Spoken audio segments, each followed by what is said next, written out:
just like that, we are live. Boom, bop. We're back. This one's kind of a surprise out of nowhere because I only scheduled it just this morning. But I'm going to tell you the story of why I decided to stream today. And it's nothing crazy. It's just a chill yap stream. We're going to talk about all the current events, all the news that has dropped, and just chill. I haven't put this in the stream description or anything, but I'm also considering playing some Spider-Man 2 on Steam Deck just to show off what the game is looking like. It's rough, so get this warning, be warned ahead of time. The game is a bit rough, but it does play. It's very playable, and I think it's getting better over time. I didn't get it at launch. Well, I got it around launch. I didn't start playing it at launch just because I had a lot of other games I was playing. But it ran, when I first started playing, it was a bit rough. Then we got a performance update. Now it's a bit better. So I'm hoping that it'll only get better from here. So yeah, there's that. And basically, the reason I decided to do this stream first was just to do the Nintendo Direct that they have scheduled today. Even though I probably don't care about any of the games getting announced, I did want to check it out. This is apparently the last Nintendo Direct before Switch 2 Direct. Not before Switch 2 is revealed. Released. I don't know if we have a release date for Switch 2. But the next Nintendo Direct that they do in April, early April, is going to be for the Switch 2. Talking about Switch 2 games, Switch 2 features, Switch 2 maybe that price, maybe the release date and all that. So this is the last Switch 1 Nintendo Direct. So I kind of did want to check it out just to see what's going on and what they have to drop at that John. And maybe emulate some games. Who knows? I haven't emulated any Nintendo games in a long time, but I kind of want to get back into it. I think the next Nintendo game I play will be Tears of the Kingdom because I beat Breath of the Wild. I was playing Super Mario Wonder. My goal was to beat Super Mario Wonder in its entirety. It was actually pretty fun. I was enjoying it. Haven't played a Mario game in a minute, so I was enjoying it. And then my SD card for my Steam Deck died. Actually, I should have it somewhere. I might have put it up. Hold on. Maybe it's under here. Under my PC. Yes, it is. I still have the broken micro SD card 1 terabyte SanDisk here.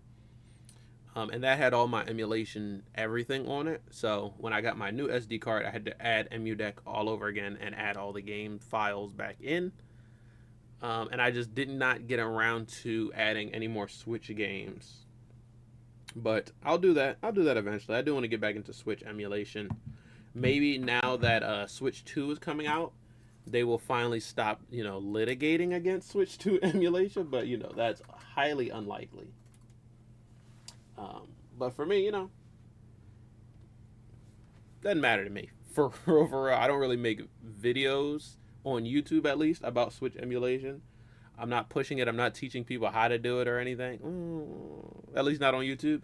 So they ain't got to worry about litigating against me. I just have fun and play the games offline after legally emulating them with a legal copy of the game that I own. Trademark spoilers. All right, but yeah, so I just wanted to do the Nintendo stream. And then we got word of the new Fatal Fury reveal, which I'm going to be reacting to probably first. Then we got news of the Avengers Doomsday casting, which I'm going to be... I already kind of reacted to it. I saw it as it dropped, but we're going to talk a little bit more in depth about it. Then we got the new look at the Mortal Kombat skins coming to Fortnite tomorrow, I think. Or is it today? No, tomorrow. New Fortnite Mortal Kombat skins dropping. And then I think the big thing that actually just happened earlier today that I wasn't even expecting is we got a massive update for 2XKO, an hour worth of updates. They're talking about characters, they're talking about gameplay mechanics. I don't know if I want to watch the entire hour straight through, but I might end up watching it anyway because I haven't seen it yet, so I don't know where to go to pick the stuff that I want to see. But either way, we're just going to chill, we're going to have fun. I have another live stream coming up this weekend that's going to be a little bit more serious because it's going to be Mortal Kombat 1 Pro Competition in Texas. Texas Showdown is coming up. We could take a look at the pulls at the people who are registered. Gurr is back. You know, Gurr is one of my favorite players to watch, and I think he's going to do really good in this tournament. I'm rooting for Gurr. I think Gurr can definitely make top 8 easily, and I'm rooting for Gurr to go as far as possible in this one because he's been doing really good at all these tournaments. But also he's had some he's had some of the hardest matchups.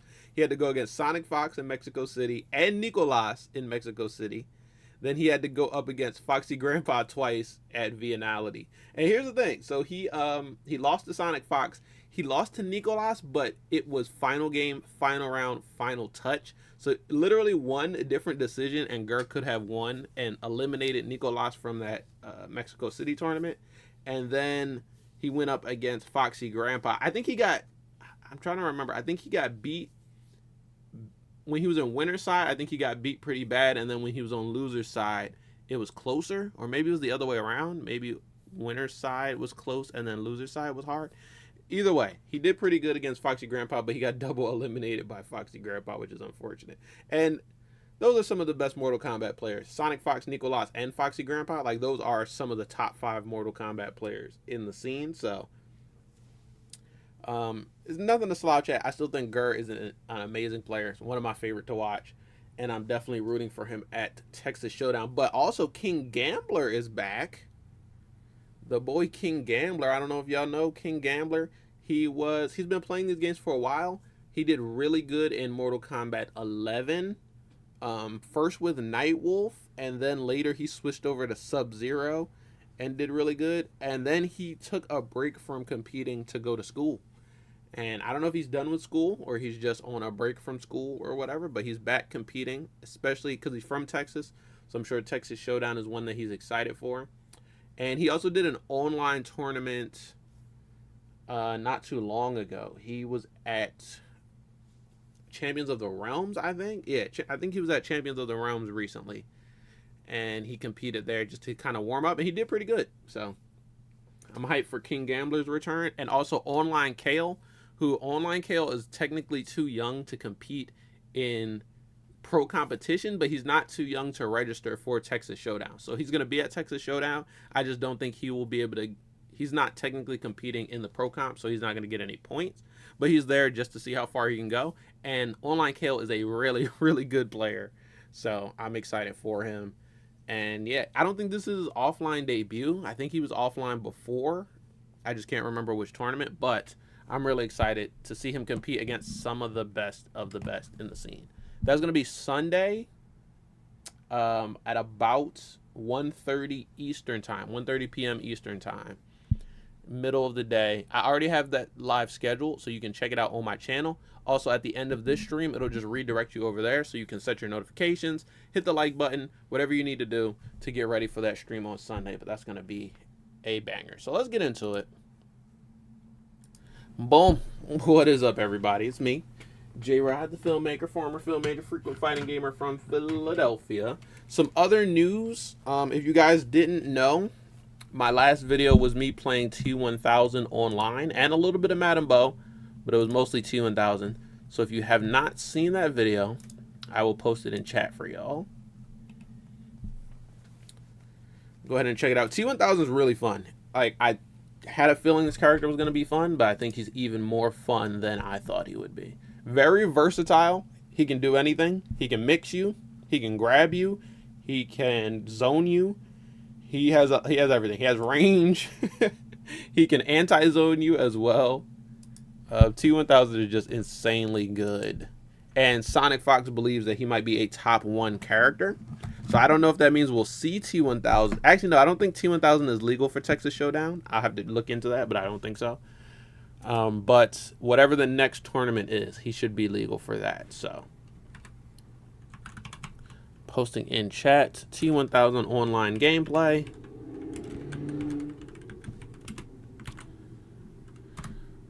Boom, there it is. Check it out if you have not already. I also did a T1000 gear showcase. That is going to be under shorts on my video. I have one for Madden Bow as well. So if you want to see all of the gear and skins you get for T1000 without having to unlock it yourself, I already did that. So you can check that out. What was the last live stream we did? Last live stream was day 1 of T1000 and Madden Bow. So we just went over everything that was new in the game. They actually did a shrine update, which we haven't done in a long time. So I'm excited about that. I went through the entire shrine, unlocked everything. It was mostly combat card icons and backgrounds, but there was a Madame Bo brutality in there. There was there a skin or a gear for it? I don't think there was any skins or gear in there, but it was a lot of combat card icons, a little bit of concept art, and then a Madame Bo brutality. So if you already had everything in the shrine, there's a couple new things. If you don't have everything in the shrine, I think you should get everything in the shrine by now. You can't do anything with those coins except for unlock the shrine, so no point in hoarding them. They actually literally don't do anything else. But alright, I think that's it. I think that was all the housekeeping. Oh, and tomorrow's video. Tomorrow, I will be uploading the finale of God of War Ragnarok, the final video of the playthrough. It's going to be a long one. It's 2 hours. I want to cut it a little bit shorter, but honestly, it started off at 3 hours. So I think that that's about as much stuff as I could cut out with you guys still getting the full idea of everything that happens, because a lot goes down. There are like several boss battles. I don't want to spoil too much, but there's a boss battle in the beginning where we fight 2v2. Then there's a boss battle against that guy. Then there's another boss battle. There's at least 3 boss battles, and there might be a 4th one that I'm not thinking of. Okay, there's 3 like actual boss battles, and then there's a couple sub boss battles, like you got to fight those really strong Odin's generals. There's a couple of those. There's a couple of those Soul Eater bosses. So yeah, a bunch of real bosses and then a couple sub bosses as well for the finale. And it wraps up the story. So if you've been invested in the God of War Ragnarok story, I conclude it. I finish it off. I figure out everything that there is to do. I played that playthrough last year. I beat that game a while ago, but I've just been uploading it casually, because I haven't done any other playthroughs since then, so I've just been uploading that whenever I need a playthrough video. But the reason I want to finish it right now is because there's a lot of new games dropping that I want to do playthroughs for, so I want to get that one finished. So that'll be finished tomorrow before we get The Last of Us Part 2 next month, early next month, like a week from now. Damn, I didn't think of that. That game is like a week from now. I gotta pre-order that. Also, Assassin's Creed Shadows is out. A lot of people are enjoying it. I was gonna get it. If you go back to my Assassin's Creed Shadows video, I said I was gonna get the game as long as it was on Steam and it had Steam Deck support, and it is on Steam. It does have Steam Deck support. Doesn't play the best, but it plays.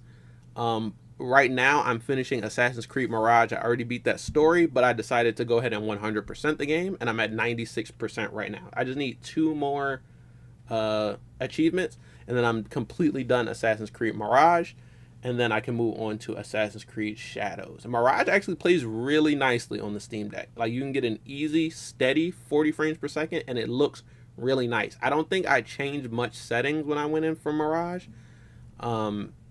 Like, it just looks nice. The game looks beautiful. And I don't think I added FSR or anything for Mirage. I really just, once I saw that the frame rate hovered around 40, it can get a little bit more than 40, but it'll go up and down. I just locked it off at 40 hertz, and it plays super smooth at 40 hertz. So I think that Assassin's Creed Shadows right now plays at 30 FPS on Steam Deck. So that's probably what I'm going to be rocking with. And then, like I said, I do have Spider-Man 2 on Steam Deck. I have been playing that.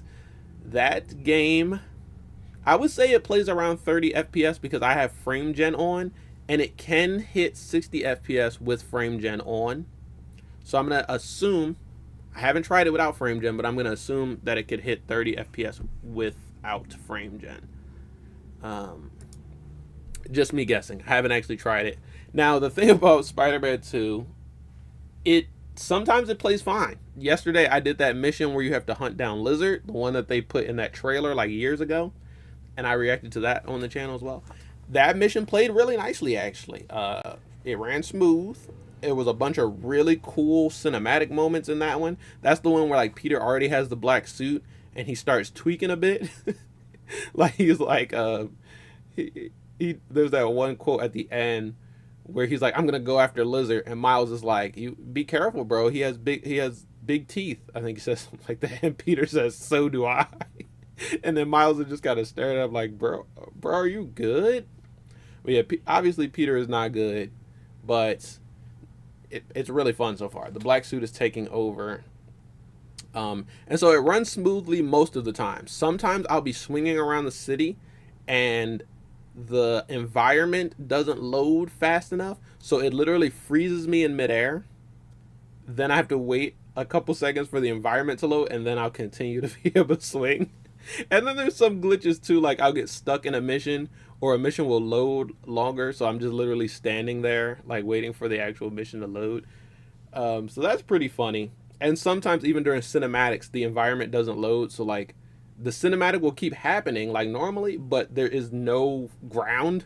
There's no buildings around, and then eventually the buildings pop in, the ground pops in, and it keeps going. So it's actually pretty funny. If I'm being honest, I might show it off at the end of the stream, but in order for us to do that, I actually got to get into it. We got to start doing all the stuff that the stream entails, so that we actually have some time for me to show that off at the end. And also I have to share the stream, let everybody know I'm live, and then we will be good to go. So let's switch over actually to the first thing we're going to react to, which is going to be Ronaldo in Fatal Fury.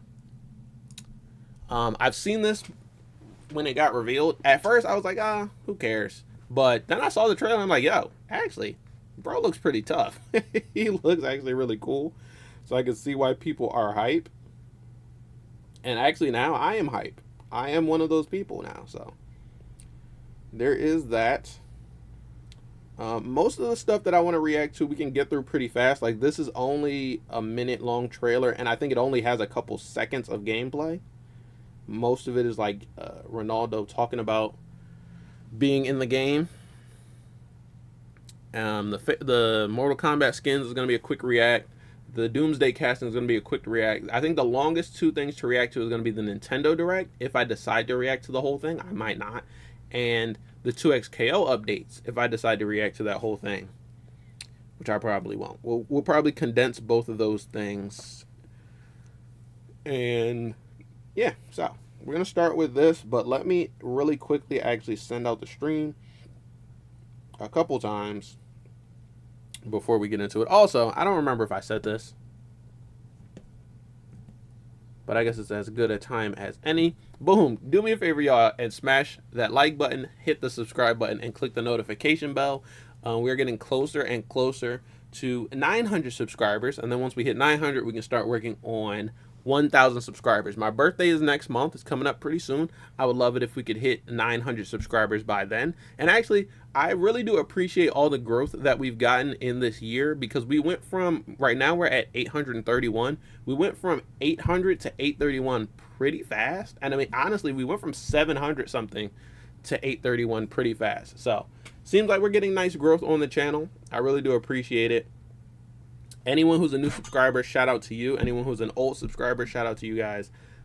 Yeah, and I appreciate it because we're hitting those milestones and we're doing it. I literally have no gimmicks. I just make games, or I make videos about stuff that I like. Games, TV, movies, all that. And it seems like you guys like the videos. So yeah, I just wanted to say that. Hit the subscribe button if you're new here. If this is your first time here and you have not subscribed already, I would definitely 100% appreciate it. Give me a couple seconds, okay, a couple minutes, if I'm being honest, to send out the stream. I'll do Instagram, Twitter, Blue Sky. Then we'll check this out. Then I'll come back and do Facebook and any other social medias. I think that's it. All right. Maybe I should send it out on TikTok. I've been using TikTok stories a little bit more.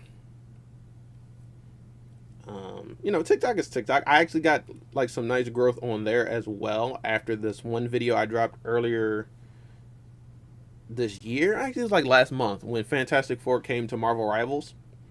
Video did some nice numbers. It did nice numbers on Instagram and on TikTok. Got me like a nice little chunk of new followers, so I appreciate that. And we're actually getting pretty close to 1,000 on there as well. And when I hit 1,000 on TikTok, I can start live streaming. So if you guys want to support, boom, I would appreciate a follow on TikTok most of all. Twitter is kind of dying, so it doesn't matter to me that much. And then Instagram, if you are an Instagram person, I don't really like the app, but I use it, because people are on there. So yeah, I would appreciate any support, a follow, subscribe, whatever you guys have to offer. Let me send this out on Blue Sky. My Blue Sky is not linked over here, but it is linked down in the description below. And I would like to honestly use Blue Sky more than I use Twitter, but I don't have many subscribers or followers on there. So if you guys can follow me on Blue Sky, I'd appreciate it, and I can make that transition over to using Blue Sky more than I use Twitter. Because it just works better. I think, so, politics aside, there's a lot of political reasons that Twitter is ass right now. But politics aside, the app is also ass. Like the Twitter app just runs like ass these days. And sometimes it doesn't even work. Like yesterday, sometimes I'll get on Twitter, I'll refresh the timeline, and it's frozen. I'll send a tweet, and it doesn't send. And it's just stuck like that. And I'll check and see, does it need an update? Nope, no update. It just doesn't work.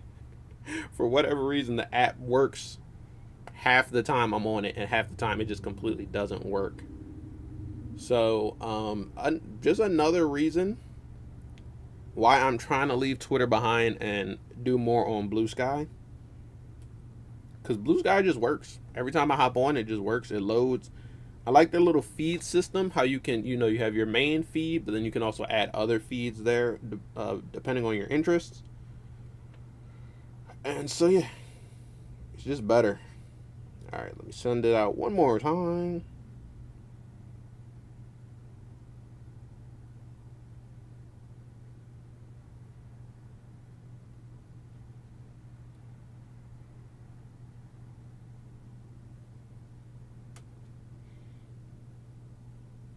All right, boom. And if it wasn't obvious by the title of this stream, this is going to be a yap session, all right?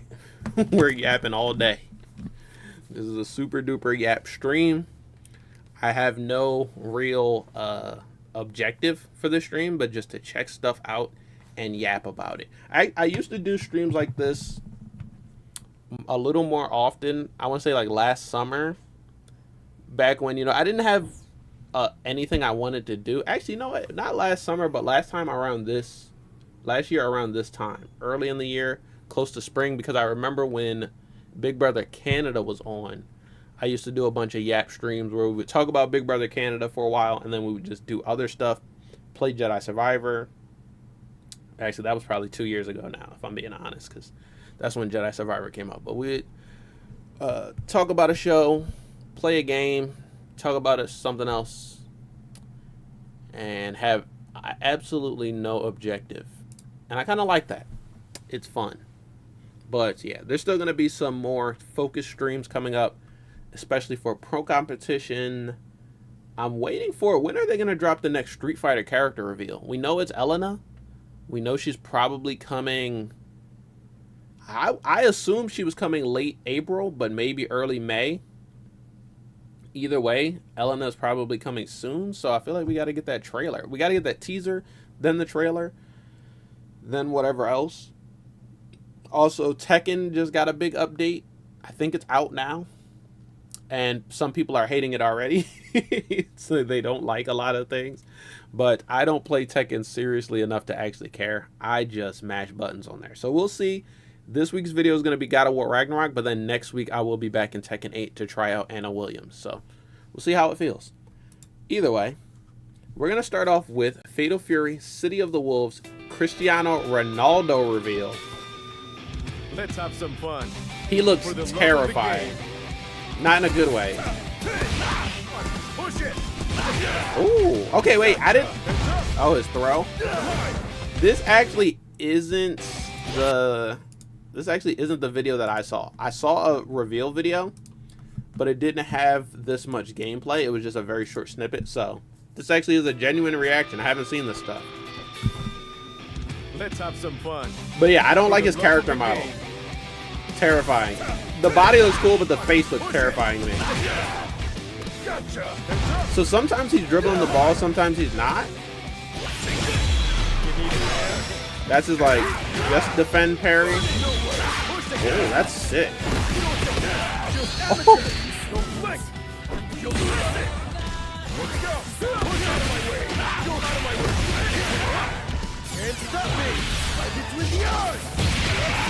Damn. That's one of his supers. Watch and learn. You're gonna love this. He shoots. He scores. Where you heading? This is Rev Art Super. I don't remember all the terminology, but this one is sick. This is it.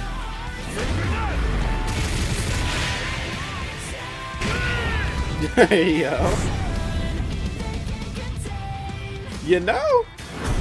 Fatal Fury. He looks sick though. City of the Wolves. Also, the music is fire. Hopefully, it doesn't get copyright claimed. But that actually was not a bad trailer at all. So, like I said, the character model in the face looks a bit weird to me. But the animations look really nice. The moves look sick. The supers look sick. I mean, he's doing everything you'd expect him to do. He has dribbles. He has headers. He had like a chest press somewhere in here. And yeah, so like he's not always dribbling the ball. Like he really does just have like, oh, that looks so sick. Like animations like that. So are you blocking the ball as a low projectile plus blocking his slide? That is so good. I might have to do a new main alert with Ronaldo because this looks really clean. The character I'm really interested in maining in this game so far is Preacher. I played a little bit of her at the last beta. Oh, also, there's another beta coming up tomorrow. Let me actually check. Because it might start tonight, if I'm being honest. But I think it starts tomorrow. Ronaldo's probably not going to be in this beta. He hasn't been announced in the beta. I think it's everyone that was in the last beta plus TLOU, the grappler. So I'm excited to play Preacher again. Actually use training mode with her, but I'm also going to try out TLOU because I like a grappler. Also, I grabbed Fatal Fury or Garo. I know I said that wrong, but I grabbed the last game. I have Mark of the Wolves on Steam. It was like $3 at the last Steam sale, or $2. It was really cheap. No, it was $3, and then Doom was $2. So I grabbed both of them for $5 at the last Steam sale, and I played it a little bit. I only played TLOU, but it's cool. It's a much older game. Like Mark of the Wolves came out a long time ago, but it'll definitely give me that like Fatal Fury fix until we can get City of the Wolves. I also have a couple I think I might only have 1 or 2 Fatal Fury games in my emulation collection. I have a lot of Capcom vs. SNK games or King of Fighters games, but I think I might only have 1 Fatal Fury game in there, so I'm gonna have to check my check my collection. Last time I checked, I don't think the Fatal Fury game ran very well, but that was a long time ago, before like SteamOS 3.5, I think, was the one that gave like a huge balance patch, a huge update to performance across the board. So yeah, I'm gonna check it out. I'm gonna see, because I think when Fatal Fury City of the Wolves comes out, that's a good time to do another new game alert video. So I'll probably get whatever Fatal Fury games are in my collection, whatever Capcom vs. SNK games are in my collection, probably bring back King of Fighters. And then I got Diesel Legacy a while ago. Haven't played it on the stream in a minute. And I got Rivals 2 a while ago and haven't played on the stream in a minute. So I do have a bunch of new fighting games that I'm excited to try out in another new game alert. And I think that April 24th, around when City of the Wolves comes out, will probably be a good time for another new game alert. If you've never seen New Game Alert, it's basically like I have a wheel. I put all my fighting games on a wheel. I spin it. And every round, I got to play a new game, and it's random, so I don't get to choose Most of the time I'm playing against the bots because some of the games in the collection are old as hell and don't even have online play. But I have done some new game alerts where we play online as well and do a mixture. The last one I did, I think, was for when the Marvel vs. Capcom collection came out. And we played a bunch of Marvel vs. Capcom games, but also some Capcom vs. SNK games as well. I did one for Evo. I did a bunch. I think I've done 8 episodes of New Game Alert at this point, and I won every single one because I'm just nice like that.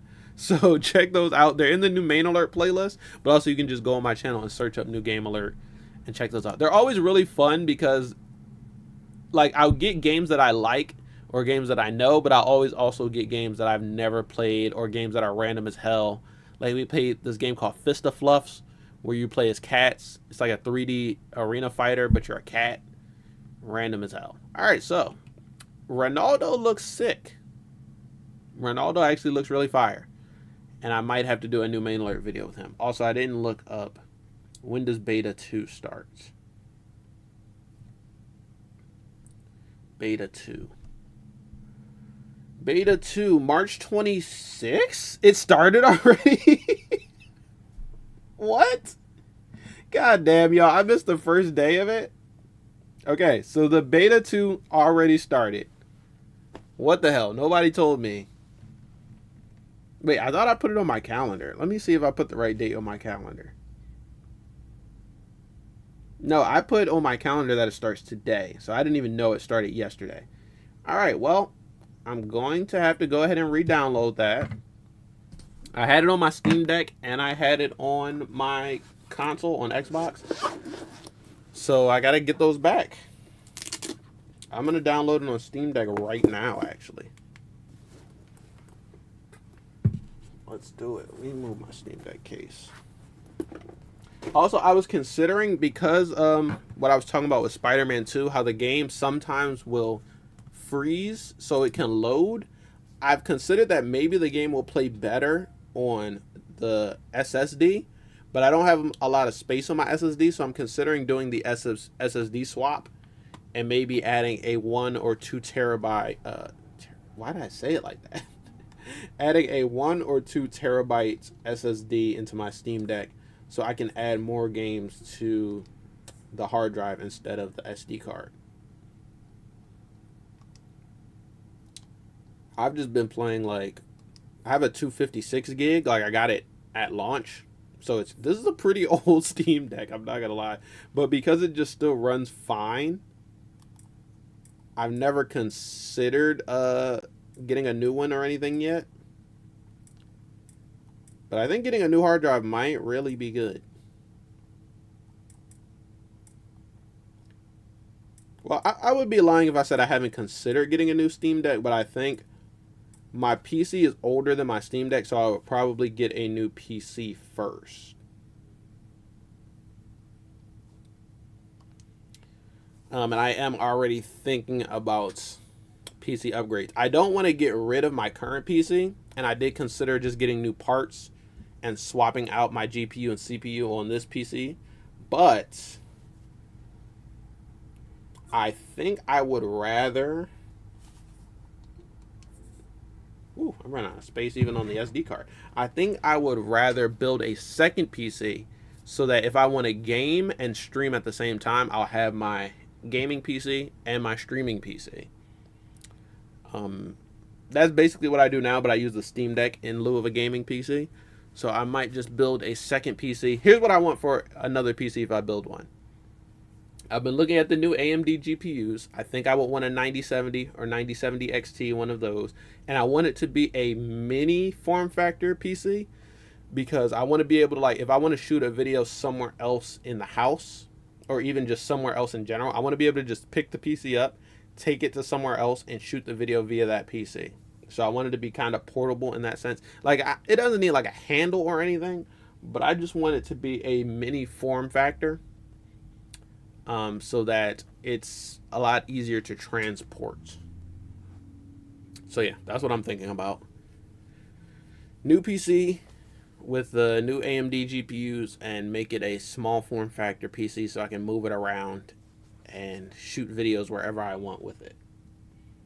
That would be nice. Also, edit, like, I don't know if it'll be small enough to, like, travel with. Like, say I go on vacation or something. I don't think it'll be small enough to just throw into a suitcase.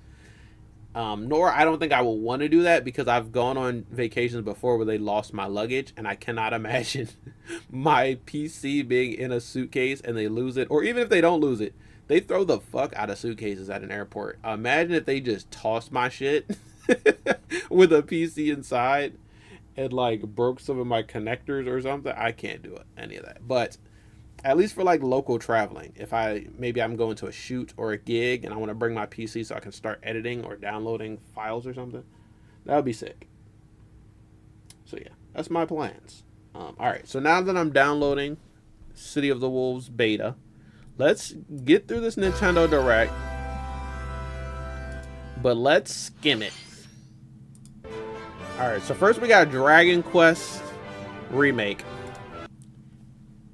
I don't care. I'm not into JRPGs at all, honestly. The only RPGs I like are action RPGs. Usually when it's an IP that I already like a Star Wars action RPG, Marvel DC action RPG. Turn-based puts me off. Top-down, like a lot of stuff puts me off. I'm not into dire straits. A lot of those genres. But what is this?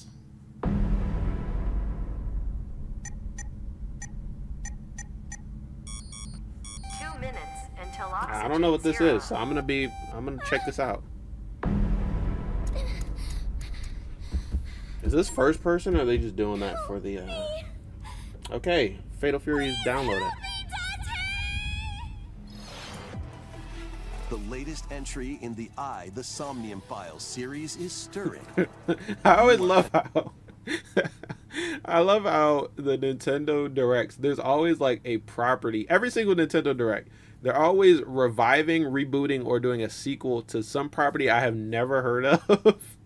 And they're like, hey, this is from the The Somnium Files series. I've never heard of that. You're saying that like I knew what that is. And I have no idea what that means. None of the words in this make any sense to me. No sleep for Kaname Date from The Somnium Files. Like, I assume everything is a turn-based RPG.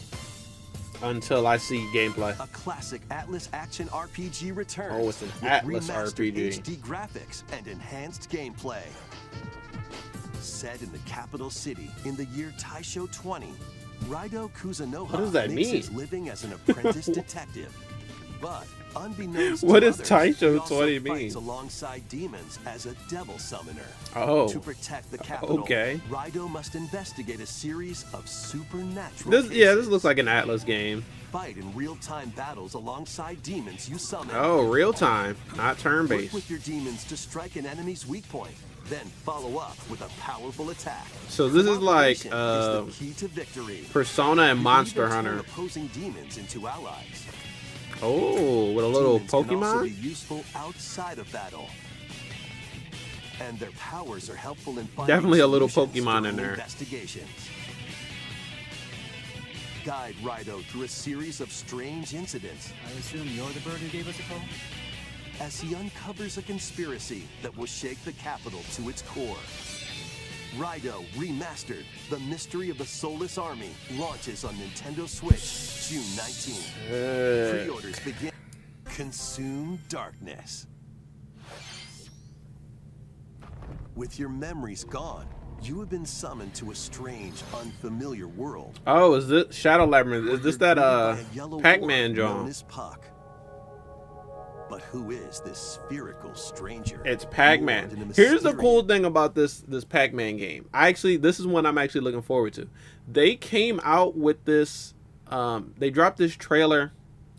I want to say it was like the Game Awards or something where they first dropped this trailer. I was joking when I was like, "Oh, they're doing a dark themed roguelike Pac-Man game." Right, or I think a Metroidvania Pac-Man game. I was joking, and then it actually turned out to be that. Then they did the secret level episode based on Pac-Man, and that was basically like, that's what this is about, low-key. I don't know which one came first, chicken or the egg type situation. I don't know what inspired what, but it's definitely in that same vein. You're basically listening to this evil pack person, Puck. They give you a sword. You're like this mysterious traveler. You're fighting these monsters. That's exactly what happened in the secret level episode, and the secret level episode was fire. So this one actually, Like world, your battle this one's actually going to be kind of dope. As Puck guides you on your journey, you'll delve deeper into the expansive world. By examining your surroundings, you can phase shift and combine with Puck to explore areas you couldn't reach before.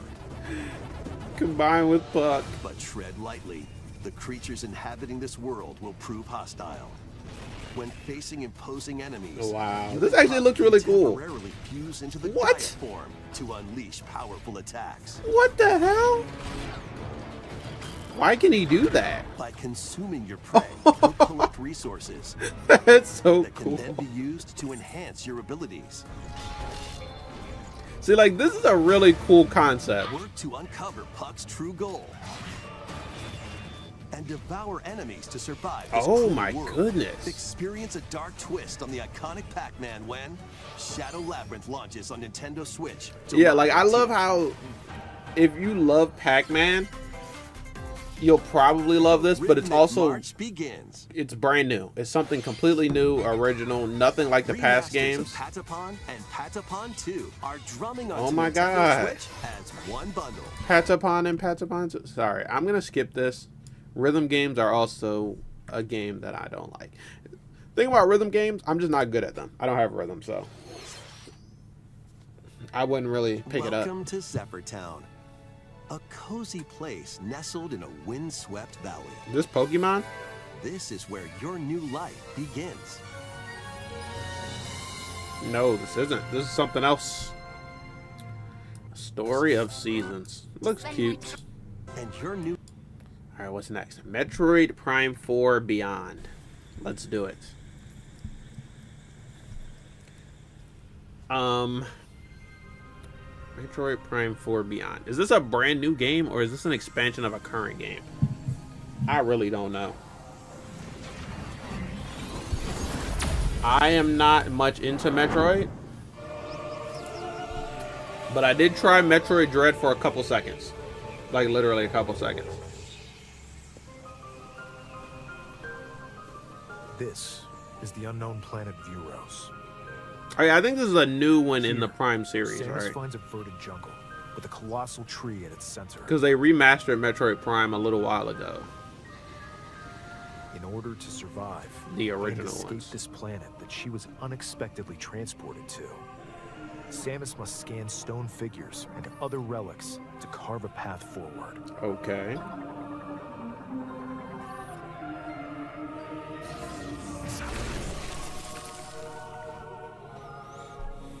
She's not alone, though. Abhorrent, alien creatures living in the jungle are waiting to strike.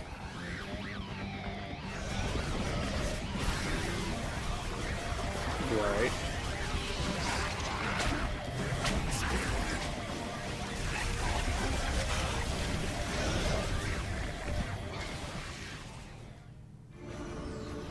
As she explores the planet, Samus is granted mysterious and ancient powers. Psychic abilities.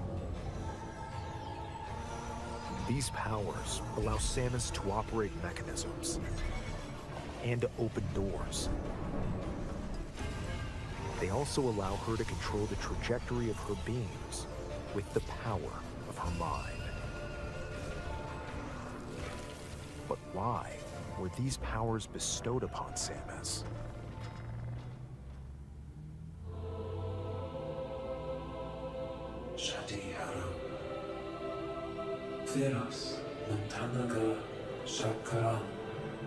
This is very Halo-y to me. It's giving me the vibes of Halo. Environment-wise, backstory-wise, you know. And what will be her fate after being Obviously, summoned to Metroid probably came before Halo, but threads intertwined it just beyond feels like Halo, you know? space Same and vibe. time are beginning to weave a new tale. Coming 2025. Oh, that's this year. Sick. So there's that rumor about Nintendo Switch 2 having a mouse mode, and I think that this could be a good way to show off that mouse mode.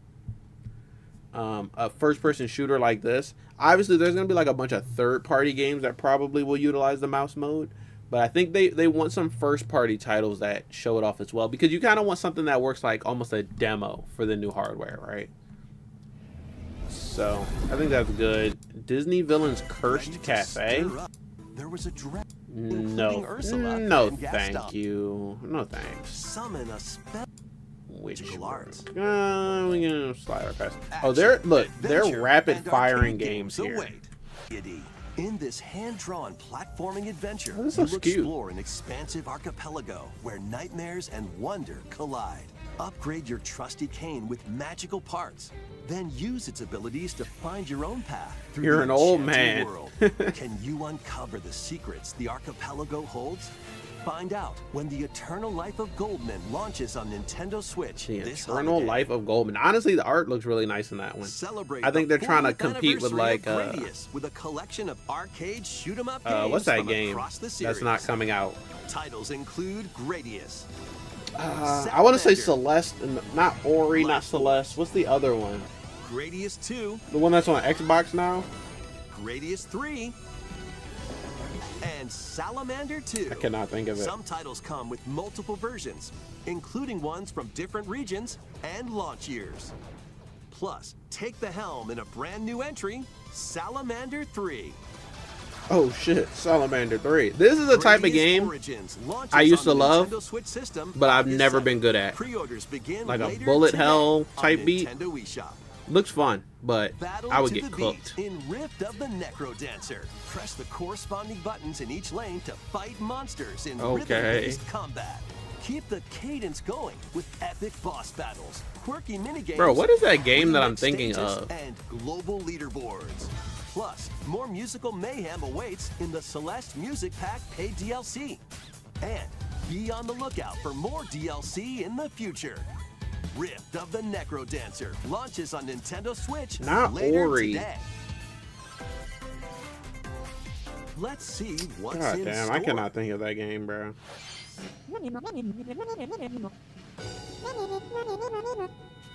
Welcome to Hollow Tamagotchi Knight. Plaza. Hollow Brand Knight, new that's the entry one in I was thinking of. Tamagotchi Connection It was not series. coming to me. And There Silk are Song is the new stores one, right? galore. Design glasses at the eyewear shop. Polish pearly whites solo or with a Okay. friend. Why are they bringing Tamagotchi back? What With the over hell? 100 Alright, so this is the Pokemon one. Another rhythm game. Virtual game card. Wait, High on Life is coming? Sorry, I'm ruining everything. Oh, some sort of Marvel game. Okay, let's check out this Pokemon thing. Even though I don't play Pokemon games, Legends ZX, I think that this a is new what everyone title was in the waiting for Pokemon from this series. direct, right? You'll begin your adventure by choosing one of 3 partner Pokemon. Even though, if we're being honest, The setting is Disney Power World Tropolis. came in and ate It all their also food, appeared in bruh. the Pokemon X and Pokemon Y games. Lumio City. damn, look at that map. To make it easier for people and Pokemon to coexist, a company named Quasartico Inc. is carrying out an urban redevelopment A plan. company named what? Here, we'll get a glimpse into the lives of the Pokemon and people of Lumio Excuse City. me, what? Quasardios? Scattered all over town are wild zones. These areas are special environments where wild Pokemon can live comfortably, even within the city. You can catch Pokemon here, So they just but they kind might of, be hostile. I would say it's like If a you sense zoo. trouble, get to safety. They let There the are Pokemon live that in the live city, but you can outside still wild catch them. zones, too.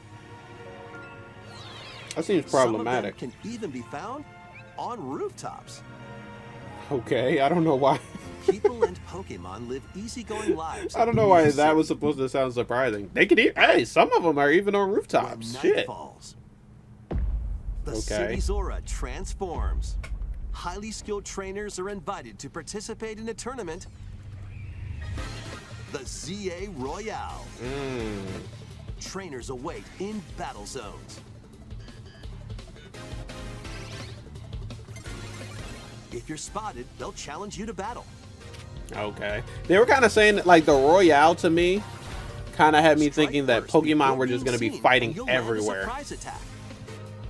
During battles, Strike before being seen. You can, like, just sneak somebody? Binacle. With Mega Evolution, some Pokemon can power up even more.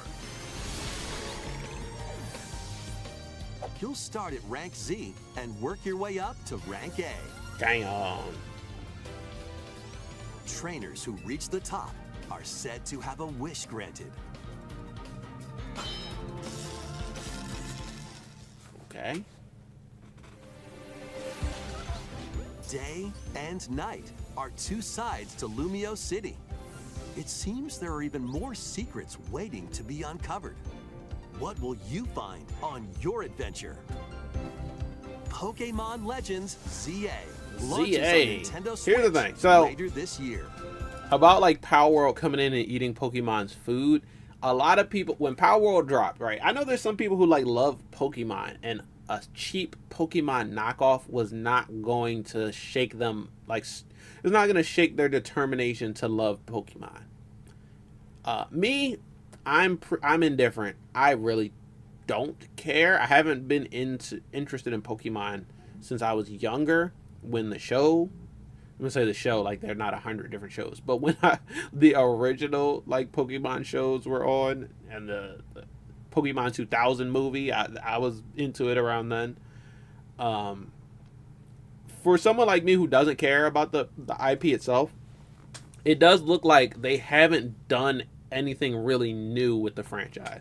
Like they keep dropping new games all the time, but all the games feel pretty much the same. I think like when Arceus came out, that was supposed to shake up Pokemon games a bit more. I don't remember exactly what about it was different. I think it was like open world concept. Something about it was like, oh, this one is actually different. But then it came and went, and it was like, okay, that one wasn't much different than what we already had. This one doesn't look like it's trying to do anything different at all. It looks like it's just trying to take what they've already done and refine it and specify it and, flesh it out a little bit more. So for me, who is indifferent, who doesn't care, this one does not move the needle for me at all. But, there's those people who do care. There's those people who do just want the same type of game over and over. And I honestly get that, because that's kind of how I feel about Assassin's Creed. A lot of people will say Assassin's Creed is just giving you the same game over and over and over again and needs to do something new. Then they did do something new from like Origins, Odyssey, and Valhalla. They completely sort of redefined the gameplay. And me, as someone who liked the original stealth format of Assassin's Creed, I didn't like those games. I played Origins and I fell off, and I had no real desire to try Odyssey or Valhalla. Obviously, there was a bunch of people who really liked those games because they wanted something different, and it was something different. But for me, who wanted the original format, I wasn't into it. So when they came back to stealth format for Mirage, I was excited. I'm like, cool, we're back. And having played Mirage, I'm about to complete it. I love it. I think that it isn't anything new. It's nothing new. It's the same formula, but it's refined. It's taking some of the favorite features of all the games in the past and putting them together and just refining the gameplay. So I get when you find something you like, you don't really want it to change. I kind of feel the same thing about Far Cry. A lot of people are like, Far Cry is so formulaic, it's so derivative, and they just want somehow Far Cry 3's wonder, but in something new. I love the format of Far Cry, bro. I just love exploring, hunting animals, shooting stuff with a bow and arrow, unlocking those points, the story and all that stuff, I could care less. I like the fun and adventure of it. So I could see someone who feels that way about Pokemon just liking this thing. Also, this is why I think Assassin's Creed Shadows is doing really well, because it is actually has the original stealth format for those who like that, but it also has a bit of that RPG format from Odyssey and Valhalla. depending on if you're playing Naue, who's the stealth character, or if you're playing Yasuke, who's the RPG character. So it's a little column A and a little column B. Plus, it actually does have some differences. Like, there's actually combat in Shadows. And if I just played Mirage. That's the one thing about Mirage that is very lackluster, is the actual combat. Probably because they don't want you to fight. They want you to assassinate everyone and stay in the shadows and be unseen, be a hidden one.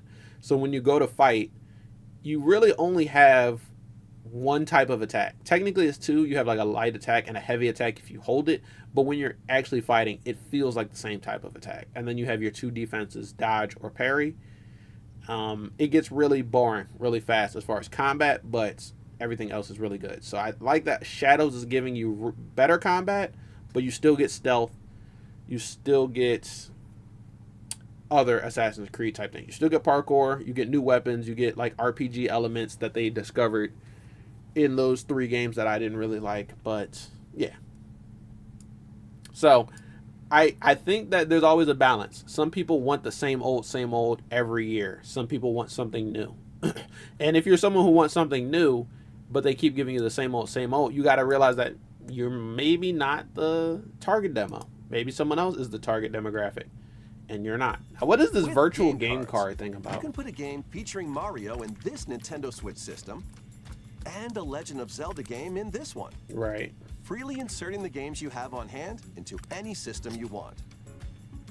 But what if digital games could be as flexible and convenient as game cards? What do you mean? Well, here's what we came up with. Introducing the virtual game card. In the future, virtual game cards can be used for digital games. Okay. So this is like a game share situation?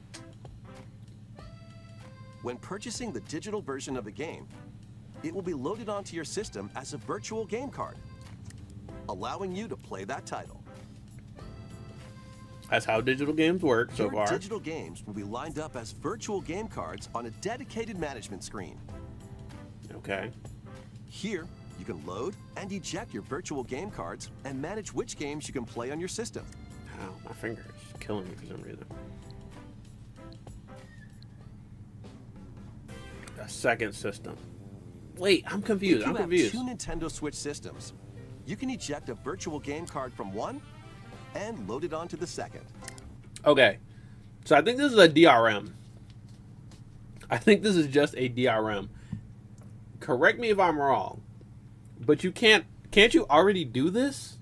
If you own a digital library, you sign out of one Switch and sign into another Switch, you can already play your library, right? It's not, I'm gonna have to do some research on this, but it's not only bound to one Switch. I feel like this way of digital game card is just saying that you can play your games on multiple machines, but not at the same time. If you have 2 Nintendo Switches and they're both signed into the same account, you have to physically or digitally eject a game from one Switch to put it into the other Switch. But say I'm on 2 Switches, same account, but I play 2 different games. Is that going to be a problem? Like, this just seems like it's a fancy DRM. Now you can play this game on the second system. Not even fancy, wherever it's just and whenever a... you want. Just as if you had inserted a physical game card. With virtual game cards, you can freely load and arrange which games you play on up to 2 systems.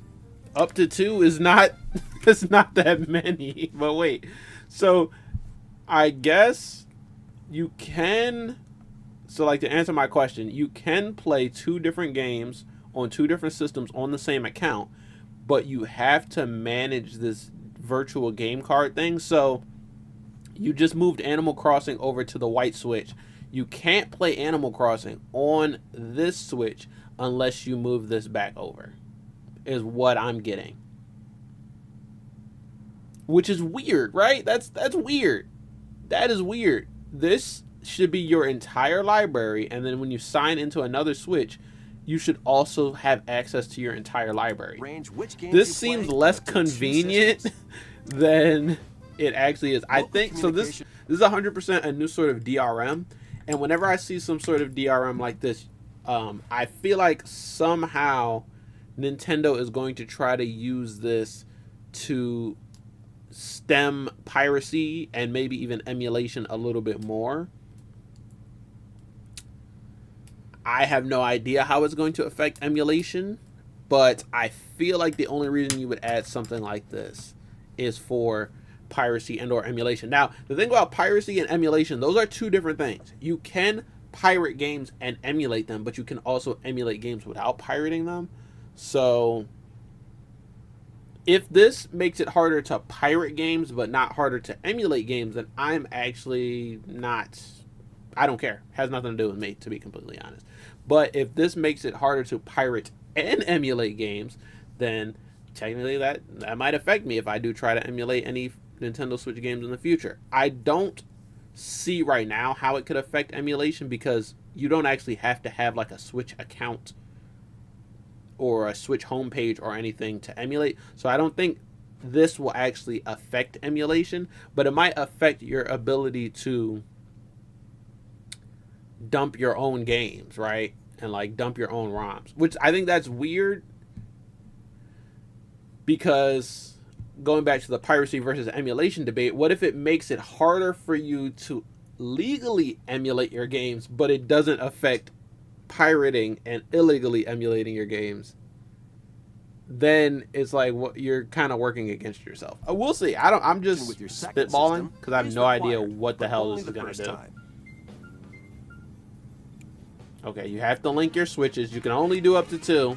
You can also lend out virtual game cards to your Nintendo account family group members. Okay, and you got family group members. Family group member system via local wireless when you want to lend a game.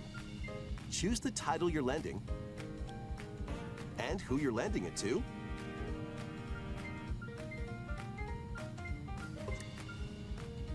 And you're done. That's cool. They can now play on their own system. You know, lending a game through your family network is actually cool. One game at a time to a particular person. Games can be lent out for 2 weeks, after which they will automatically return to you. Interesting. Save data will not be erased. That's good. Even easier to use. They say they're making it easier to use, but I have my reservations. They could be lying. The virtual Okay. between Nintendo Switch systems. Interesting. Because I'm not in the Nintendo Switch ecosystem, I don't exactly know how that's going to affect Nintendo Switch players, but it will. Something will happen. All right, so now they're going to rapid fire a few games. High on Life is coming to Switch on May 6th. This is actually a really fun game. I really liked High on Life. Curious of what it's going to look like on Switch. I mean, you do have a little bit. It's showing you right now what it's going to look like on Switch, which is a bit rough, but if it's playing natively and not like requiring you to stream it, it's going to be a bit rough. You know, I'm playing Spider-Man 2 right now on a Steam Deck. I know what rough feels like. I know what rough looks like. A game looking and feeling rough shouldn't be a barrier to keep you from playing it. Some people, yeah. Some people are going to want the best version of it, but not everybody. Why? I'm looking at the stream and it looks like it's lagging a bit. I don't know if that's just the playback or if it is. I'll keep my eye on it because I'm not dropping any frames or anything, so I wonder what that is. But yeah,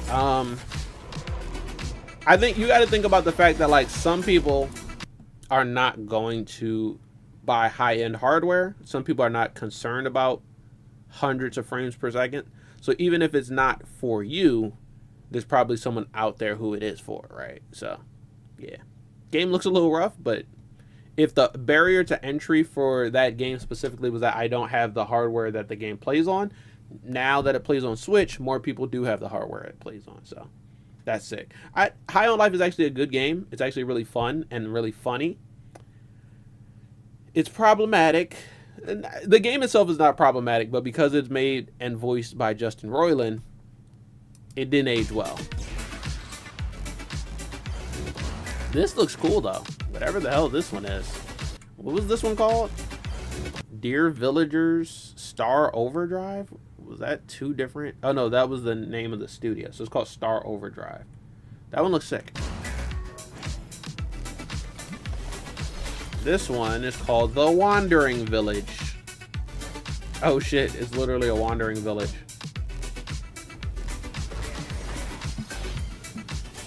King of Meat. I remember they announced this one at the Game Awards. Wait, is this game out on other stuff right now? King of Meat? Or is that like the official launch date for all platforms? Fantasy Life I, the girl who steals time. Once more. I like the Venture rapid on to fire the section where there's like, here's a game, here's a game, here's a game. I prefer that to these Brand new longer events deep that dives. expand the vibrant world of Monument Quest Valley. Is this Switchboard's Golf? Oh no, this is something new. Everybody's Golf Hot Shots. A brand new entry in the Everybody's Golf series is driving onto Nintendo Switch. Okay, never heard of the series, but it's golf. Okay, this is the Marvel thing, right? It is. Let's check this one out. Unite some of Marvel's greatest superheroes in the fight against evil. I hate how a Pair up Marvel two game heroes from the or roster of 15, oh shit, including the likes oh, of it's a the beat 'em up. spectacular Spider-Man and the ferocious Wolverine. Wait, this looks actually pretty good. I love the art style. It's a beat 'em up, bunch of Marvel characters. Challenge. From close quarters combatants to aerial aces, you can mix and match a variety of heroes for an amazing array of possibilities. Yo. And swap between your team of 2 at any time. Take Oh, advantage of your swap. team's strengths to overwhelm your foes. Who is this chick? Is this Plus, Captain up to Marvel? 4 players can assemble. for Nova local looks or sick with online the co-op hair. play. No, that chick has The a sword. battle That's for the definitely fate of not the Captain Marvel. Universe But she looks begins when insanely good. Marvel Cosmic Invasion launches on the Nintendo Switch system this holiday. Okay. This is actually something I'm hyped for. I don't. I'm gonna look into that because I don't know if that's going to be a exclusive. Hopefully it's not, because I would buy that on Steam. If it is, that might be something I would emulate. You know. Cosmic Invasion, where you'll battle as a tag team of different superheroes. Next is our last game announcement. That's like the Please new take a look. Ultimate Alliance. I mean, it looks like a classic arcade game, but I would love for this to be like the new format that they make Ultimate Alliance style games out. I know, completely different developer and all that, but is this that game that got leaked? Where it's like a me Animal Crossing? Oh god, this is terrifying. I'm not gonna lie, this scares me. Are they fighting? What was that? It was called like Campus or something, right? Tomodachi Life. I hate, absolutely hate the way that the voices sound. Terrifying. No, get the fuck out of here. Did you want to talk? What the hell is that? Nightmare fuel. Glad that was only a dream. Nah. No, I'm scarred. Was Tomodachi Life Living the Dream? The first new entry. Personally, Hello, I I'm don't Shitter care. of delivering. Okay, they're talking News about Nintendo Switch 2 will be delivered to you daily and directly through the Nintendo Today app daily. as well. Okay, there's a new app. Nintendo Today will be available to download on smart devices later today. And it's gonna give us Anyone Switch with a 2 Nintendo news. account can use I don't have a Nintendo account, but I don't care. I'm just gonna wait for someone else to get the news about Switch 2 and to delve it out to me. I think the confirmed Nintendo Switch 2 Direct is April 2nd, if I remember correctly, and I do actually want to react to that as well. So we'll probably get another stream like this. Oh, actually, April 2nd is the Switch 2 Direct. April 3rd is the launch of The Last of Us Part 2 on PC, and I was going to do a day one live stream for that. So should I do 2 back-to-back streams, or should I try to combine that into one? I feel like that might be too separate, you know, to go from Nintendo Switch 2 news into playing The Last of Us Part 2 for the first time. I might have to separate those streams. I don't know if I could do both of those together. But this was okay. The only things I'm honestly excited for, Metroid Prime 4 looks good. Shadow Labyrinth looks good. The Marvel game looks good. And I think that's it. Oh, honestly, the Eternal Life of Goldman actually does look pretty cool. I like the art style. And then like Star Overdrive looked good. That's this one. No, that's this one. Star Overdrive. Games that I already knew about, High on Life and King of Meat. Like I could say that they look good because I've seen these games before, and I think they look cool. And yeah, this Marvel game, Cosmic Invasion, I'm actually gonna look into this because if this is coming to multiple platforms, I would wishlist this on Steam right now. If it's only coming to Switch, we'll see what we can do. But I think that's it. I think that's it for the Nintendo Direct. So boom, we knocked that out. It didn't take too long. It's a full 30-minute Direct, but we didn't watch everything. Now we have the 2XKO video. It's an hour long. I'm going to skim through this as well. But before we get into this, let's check out some of the other stuff that we can get through faster, and then we'll end on the 2XKO John type beats. Also, what time is it? It's about to be 3 now. I want to be done by, not by 4. I want to be done before 5. So 4:30-ish or something. I want to be done. There's a new Marvel Rivals update. Is that a content update? Or is that shader pre-caching? That might just be shader pre-caching. There's a new No Man's Sky update. I have not played No Man's Sky in a grip, but I really do want to hop back on because I love that game. No Man's Sky is so good. I might just let all this stuff update while I'm sitting here chilling. Brawlhalla has an update, but I mean Brawlhalla always has an update. I guess there's Destiny 2 characters in Brawlhalla right now. That's another game I have not played in like months, maybe years, but I keep it on my Steam Deck for if I'm going to do like a new game alert videos. There's a lot of fighting games I just keep on the Steam Deck, which is another reason why I should look into getting the new SSD, because then I can just keep more fighting games on there without interrupting all my other games. But let's update No Man's Sky. All right, so let's get into this one first, because this we'll be able to react to pretty fast. There it is. This is the new Mortal Kombat bundle coming to Fortnite tomorrow. And it's going to feature Scorpion, who we kind of already knew about Scorpion because apparently there's a Scorpion mythic ability coming into the game. And also, we got Sub-Zero. Scorpion is like the obvious choice. But we're also going to get a classic Raiden and a semi-classic Katana. This is like a classic Katana. They threw some shorts on there to make her a little bit more age appropriate because it's Fortnite. A lot of kids play this game. And there's a bunch. So there's 3 emotes. This is a Test Your Might emote. Actually, no, there's more than 3 emotes total because I've seen more. This is a Test Your Might emote. This is a Fatality emote, but you do it on a dummy to kind of keep it safe for work. This is Raiden's emote, but I also saw one for Katana. That's like a fan lift emote. Here are the back blings. Raiden's back bling, Scorpion's, Katana's. Oh, Katana's is a Melina bear. That's cute. And the pickaxes. Katana fans. Scorpion swords, which the swords kind of look weird. I've never seen him use swords that look like that, but I like how they have the Scorpion stingers on the end as the pommels. And then a Raiden staff. So they're pretty clean. I'm not getting this whole bundle, but I will get the Scorpion skin. I told myself like way a long time ago I was going to get the I was going to get the Scorpion skin, so I will hold myself to it and I'll grab the Scorpion skin. Here's a look at what the Fatality emote will look like. Depending on which character you do it with, you get a different dummy to do it on. Damn it, I did not mean to go back here.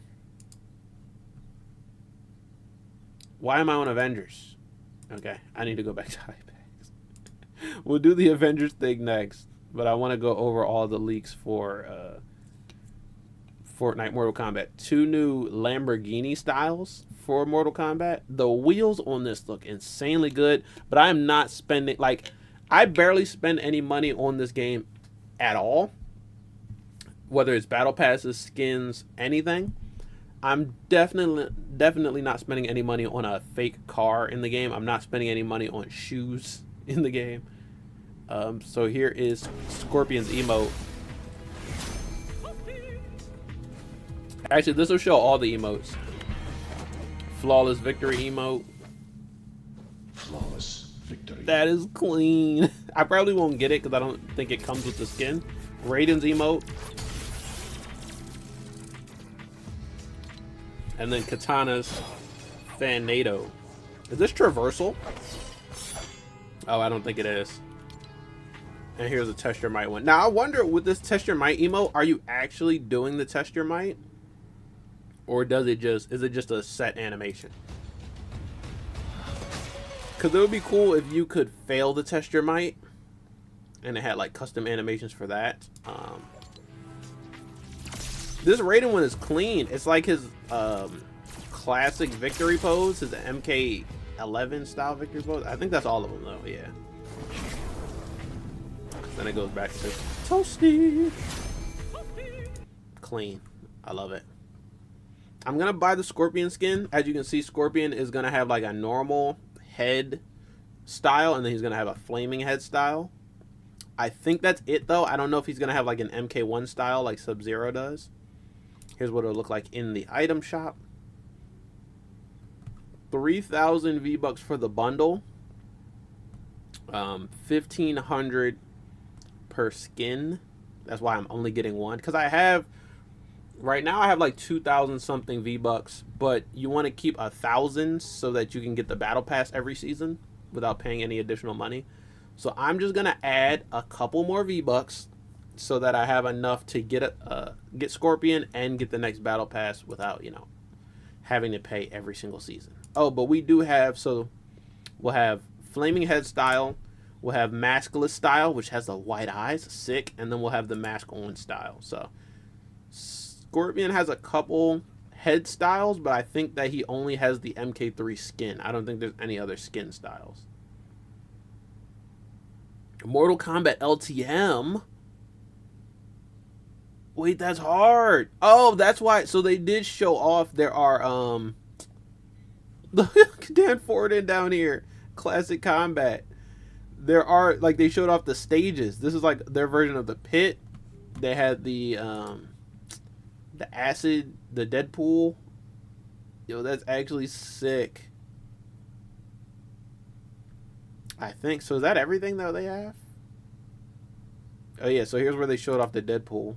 If you look in the background here. Damn, maybe that's it. Star Wars skins coming back, but shit, I don't need any more of these.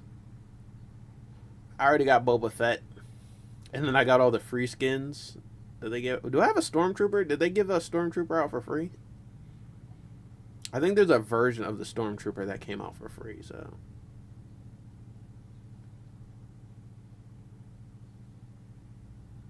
So yeah, sick. So that's everything about the Mortal Kombat Fortnite skins. They drop tomorrow.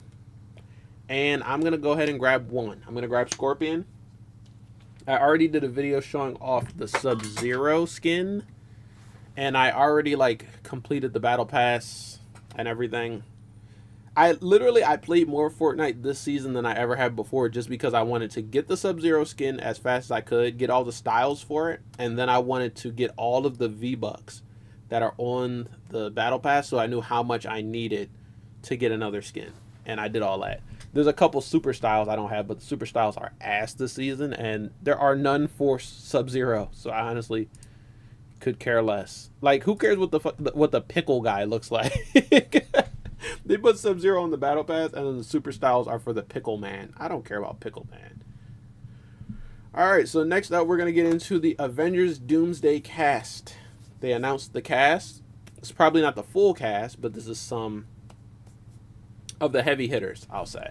And I think the biggest surprise for people was that we're going to get all of the current Avengers, Chris Hemsworth is back. Sebastian Stan is back. Anthony Mackie is in here.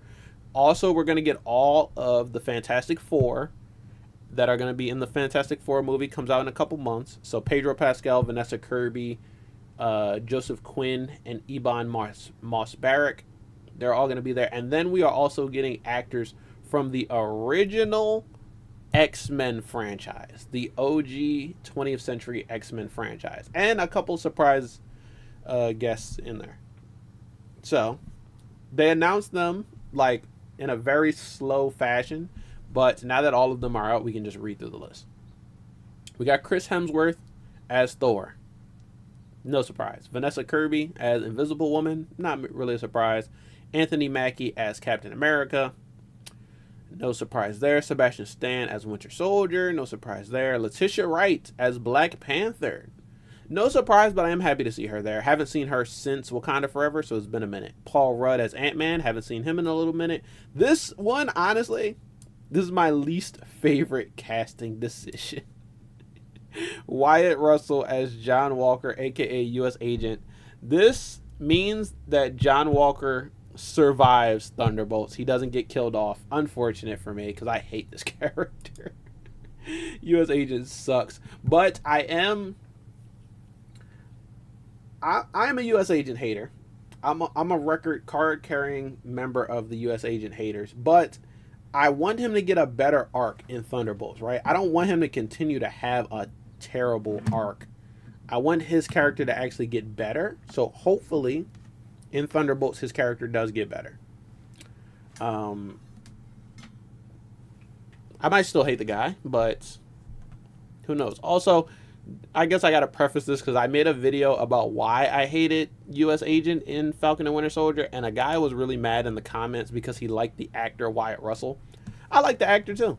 I have nothing against the actor. Like, just because a character has a bad arc doesn't make it the actor's fault, because the actor doesn't write the character. All they do is show up to their job and read the script and perform the character as instructed. So it's not Wyatt Russell's fault that U.S. Agent is a shitty character. It's the writers and the director's fault that U.S. Agent is a shitty character. But they could also make him a better character in Thunderbolts. I'm going to check out Thunderbolts. I'm going to do a first and final for it, so you guys will be able to see how I feel about him. But as of right now, I hate this character. This is my least favorite casting decision in the entire list. But let's keep going. Namor is back. That was a bit of a surprise, I'm not going to lie. Didn't know we would see Namor, but we will see Namor. Ebon Moss-Bachrach, who's playing the Thing. Shang-Chi. I am really excited to see Shang-Chi in something else. I think he was a really good character, and I want to see him interact with the other characters. Florence Pugh as Black Widow, Yelena Belova. Not surprised by this. She is the new Black Widow, and I think she's doing a really good job as the new Black Widow. Here's where we really get into it. Kelsey Grammer as Hank McCoy's Beast from X-Men. Now, his is, so he's from X-Men, but it says last seen in the Marvels, because he was in the Marvels. If you guys didn't see that post-credit scene, Beast was featured in the Marvels, and I think that this is going to be them finally tying together that post-credit scene to the new universe. I don't know how that universe is going to cross over into our universe, and there is no word on Tiana Paris in this cast, and if Monica Rambeau is coming back. But, I mean, if they're coming from the Marvels universe, or coming from that post-credit scene in the Marvels, Tiana Paris, aka Monica Rambeau, should be in here somewhere. So we'll just have to wait and see. Maybe if they do like a two-parter, like they did with Infinity War and Endgame, maybe she's not in part 1, but we'll see her in part 2. Who knows? This is another good one. Louis Pullman. When I first saw this name, I was like, I have no idea who that is. Bob, rumored to be Sentry. I'm pretty confident that he will be Sentry in Thunderbolts.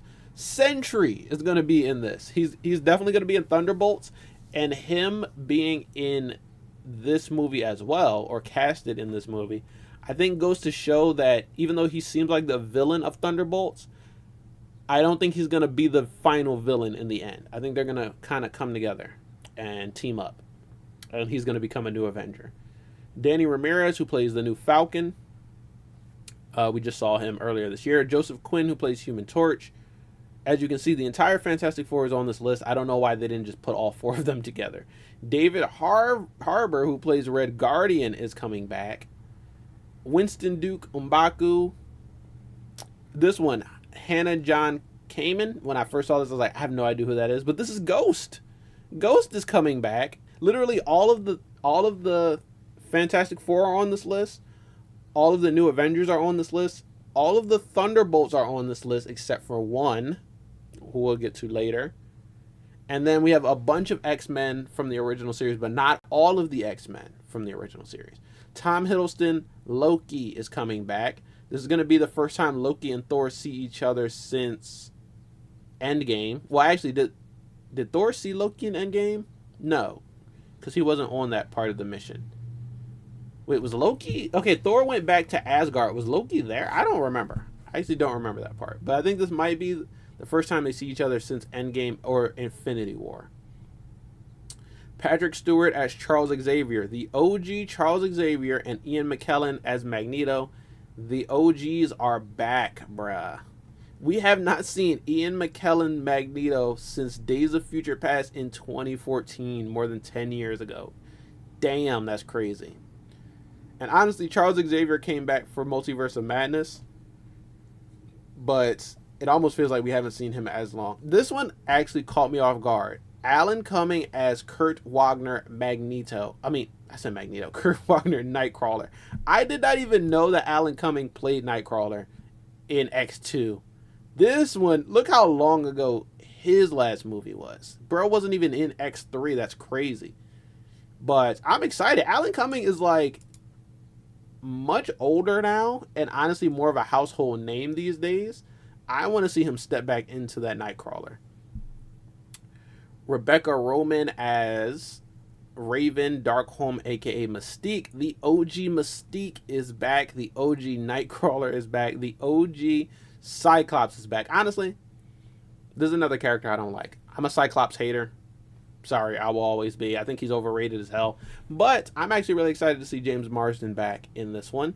Channing Tatum as Remy LeBeau Gambit. Woo, boy. Woo, I'm about to make a name for myself here. They brought this man back, yo. That is going to be so hype. I cannot wait to see that. Channing Tatum's Gambit with the OG X-Men, bruh. That is insanely good. It's like some sort of like self-fulfilling prophecy, you know? Like he always wanted to be Gambit. He waited for years to be Gambit. He finally gets a chance in Deadpool and Wolverine, and now he is the MCU Gambit. We'll talk more about how this might end for the X-Men characters, but for right now, he is the MCU Gambit. Pedro Pascal as Reed Richards, Mr. Fantastic, not surprising. And then Robert Downey Jr. as Victor Von Doom, Doctor Doom, which we already got that announcement a while ago. But now we're seeing it confirmed. And I wonder if, like... Nah, I was going to say something, but I think I'm just capping. I'm reaching there.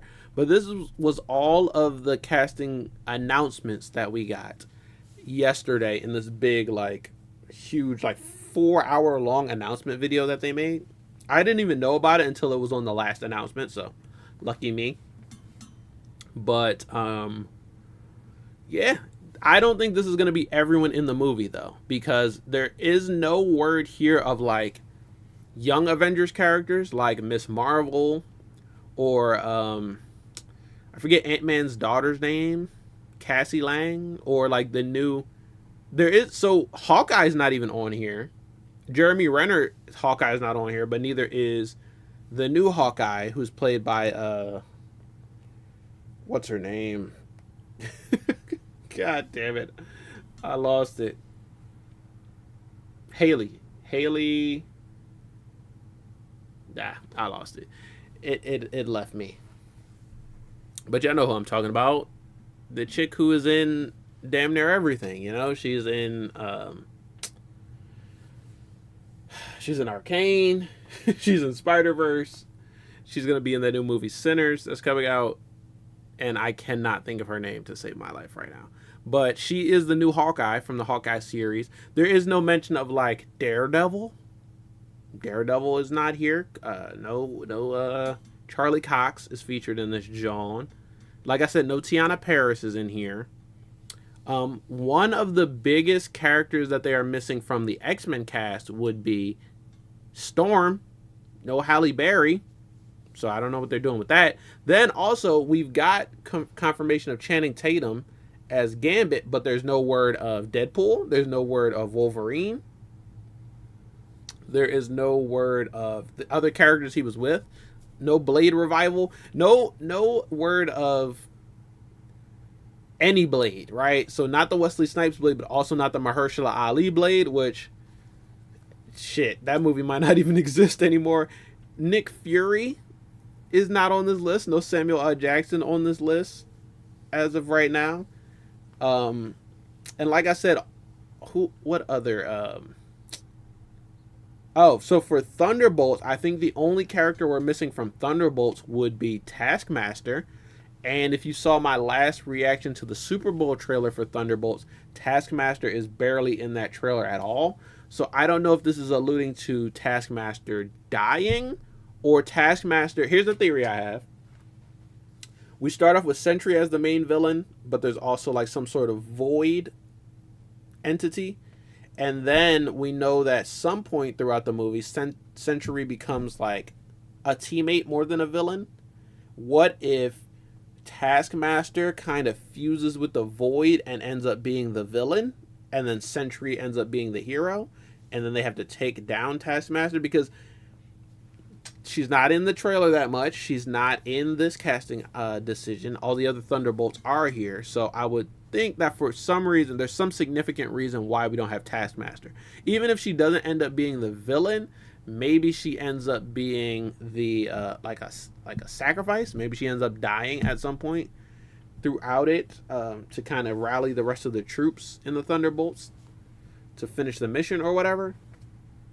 So that's really what I'm looking forward to, because I actually really like the character Taskmaster. I know that in the MCU it's a bit different than the original comic Taskmaster, but all of the characters are a bit different from their comic versions. So I don't mind it that much. I think that Taskmaster and Ghost were two characters that were underutilized in their first movies, so I want to give them another chance to shine in Thunderbolts. So hopefully they do get good arcs. Yeah. So they're two characters I'm excited to see, and then U.S. Agent is a character that I don't have any choice but to see. I don't get a decision on that. Also, we have Shuri and we have M'Baku, but we have no Okoye. No, what is Lupita's character? I don't remember a lot of these characters. No Okoye, no Lupita, no Toussaint, aka the new Black Panther heir. So there is, like I said, there is no mention of Miss Marvel, Captain Marvel, or Monica Rambeau in this. So there are a couple characters missing here, and some of them I think will be in the final film, but some of them won't be. I think that this isn't every casting decision or major casting decision in the movie in Doomsday, but I think these are the big ones that they already have finalized. Some I think they're going to hide because they want it to remain a secret.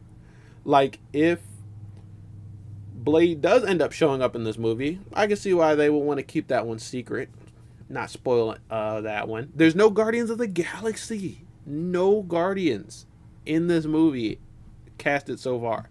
That one's pretty interesting. I think that one I didn't think about until now, but damn, no Guardians. So I wonder how that will work. So that's going to be interesting. We've got Thunderbolts, Fantastic Four, Avengers, and X-Men all coming together, and Doctor Doom, but we don't have a couple of our other teams. So that's going to be interesting. There is no, I was going to say Inhumans, but I meant Eternals. There's no Eternals. I mean, there's no Inhumans either, but I think we kind of don't care about that. I think that no Miss Marvel and Monica Rambeau, that one seems like either a missed opportunity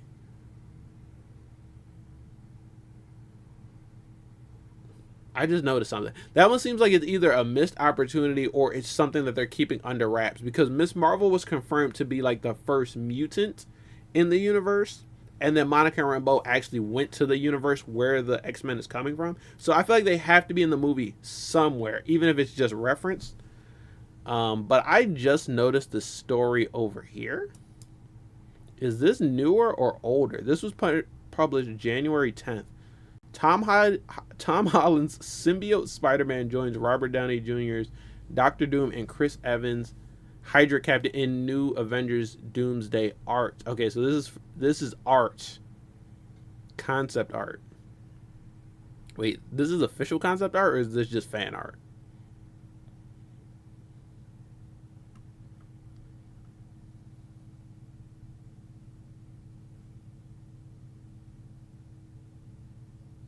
Art. It says art, but it does not say if this is official concept art or fan art, because Chris Evans wasn't on that list. Neither was Tom Holland. So I don't know.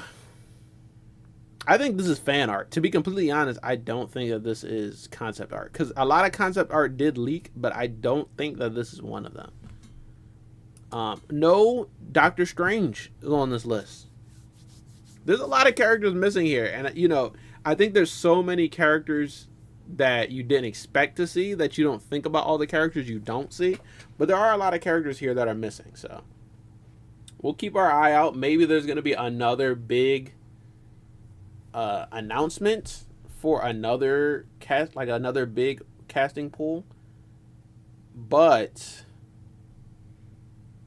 they came up with this big casting announcement because they have a release date set for May 1st, 2026, about a year from today, which is actually pretty soon.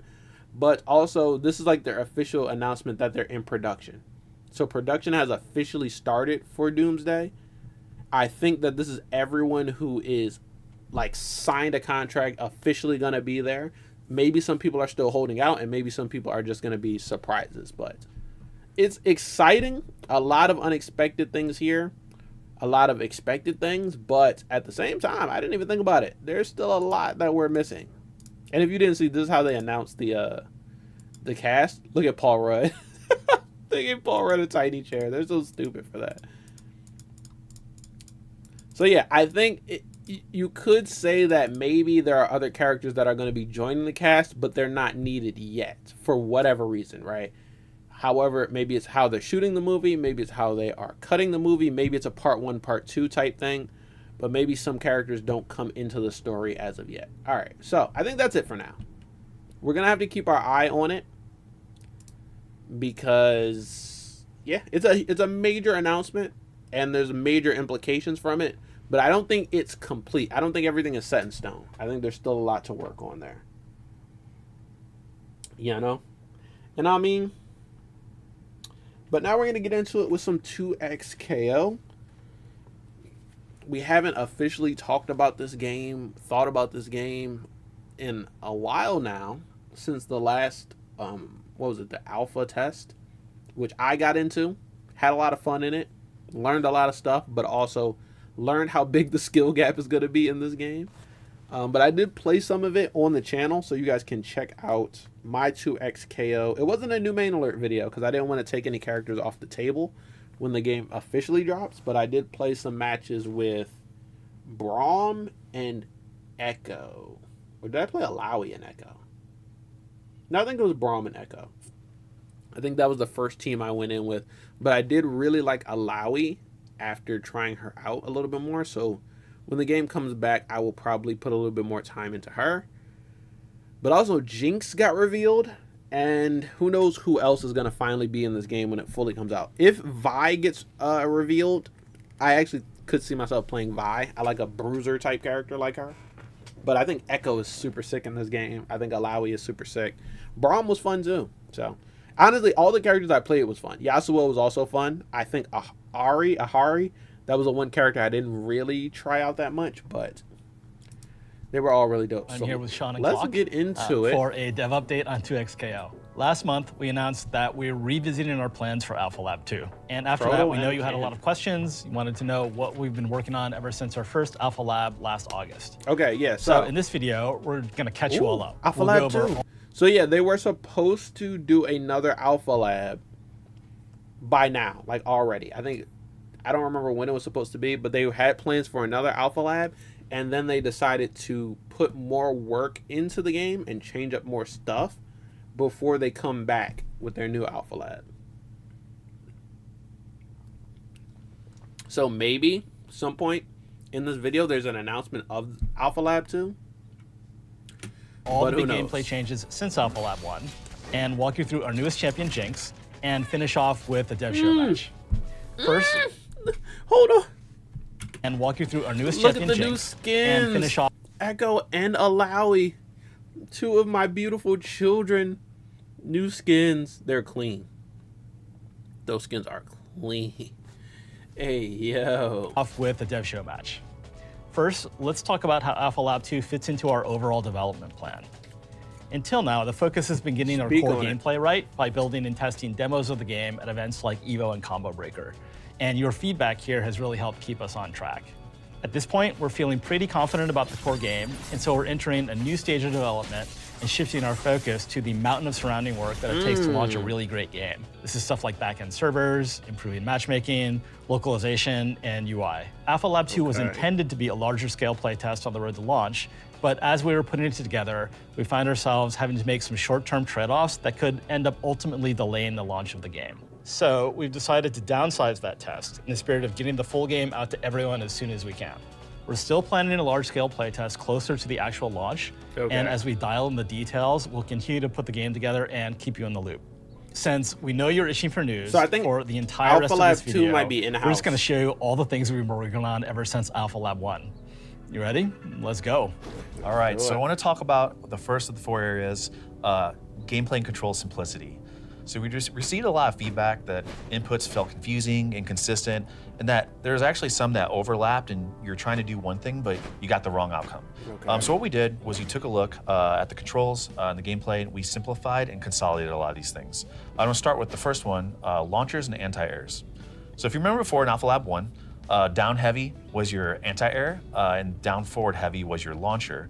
And this is pretty confusing. So what we did was we made it so that just down heavy is your launcher that has anti-air properties. So go ahead and jump at me, Clock. Okay, it's both. You're able to have a little invincibility there, and you can follow up with a combo, which is Nice. great. But this is also your launcher. So there's no more launcher plus anti-air He as didn't separate combo into things. his launcher. And you notice that some characters that had one, or the other, they just remain with one. But characters like Darius and a few others, we actually kept that move on their kit with a different input. So this button for Darius used to be his anti-air. This is now forward and heavy, so you can still use it for pressure and combo routes and things like that. Okay. I also want to talk about sweeps and overheads. So before, the input for overhead used to be forward and medium, and we got a lot of feedback that people were like, hey, I'm running after people and I'm trying to hit medium to start pressure or combo, but I'm actually getting my overhead, and it didn't feel very good. So there are now characters that have overheads, they're now on down, forward, and medium. And we're trying to consolidate that, as well as sweep is down, forward, heavy. So anybody That's that has not a sweep, bad it's on input down, for forward. the overhead. Down, forward, heavy. And then the other thing I want to talk about was team button simplification. Forward plus team to call your forward assist, especially out of block, was a little bit of a struggle because sometimes you would get push block and then lose a bar, and it just wasn't very intuitive with how you'd want to pressure folks. So now you just press team, that does your old forward assist. Just like before, holding back and Okay. hitting team, that does your back assist. So neutral Then team, you might be wondering back like, team. well, hey, how do I do tag launcher? Because I used to press team for that. Well, we wanted to make it consistent and easy to remember. If down and heavy is your launcher with anti-air properties, team then down and team is your is tag your launcher. tag launcher. And so those are pretty consistent now and easy to Okay. remember. In Alpha Lab 1, used to be able to hold forward plus team or hold back plus team to get a charge assist or a running assist. We removed that from the game except for in sidekick fuse, which is a new fuse I'll talk about in a bit. But the reason we removed it was it actually led to some pretty stale gameplay across all teams. Where you sit full screen, you hold forward or back plus team, you send your assist across, and you see what happens. if it hit, you handshake tag and you do a big combo. If they blocked it, you handshake tag and you do pressure. If they jump, you handshake tag and then you jump and air throw or launch or anti-air. And then they were like, well, I'm just gonna hit the assist. Well, then you punish them with your point for hitting it. So on top of that too, it actually allowed for a lot of follow-ups that we really didn't intend for, and it just started to make kits a little bit more homogenized than we like. I'll give you an example, like Darius S2 knocks you really far away, outside of the corner, but with charge assists, you could just hold it and run across the screen and follow up. And so again, it made a lot of the situations and outcomes pretty similar, so we're excited to separate that out a little bit.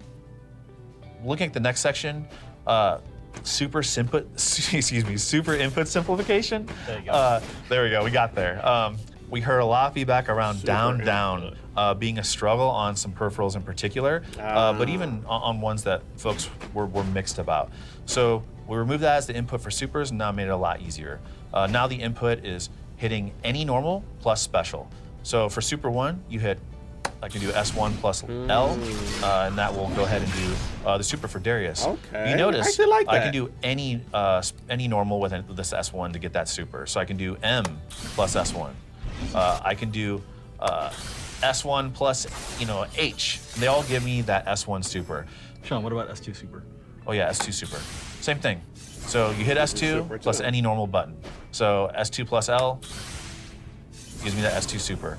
S2 plus M, same thing. And then S2 plus H.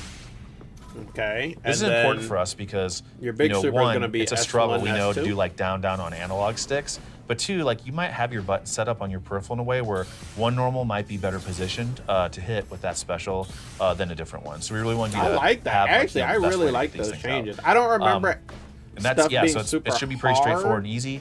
Also, It's been a I long want to talk time a little bit since about the last beta, ultimates. so or last S1 alpha. plus S2, that does your ultimate now. Okay. Yeah, that's what you I may have figured. noticed just here that they cost 3 bars now.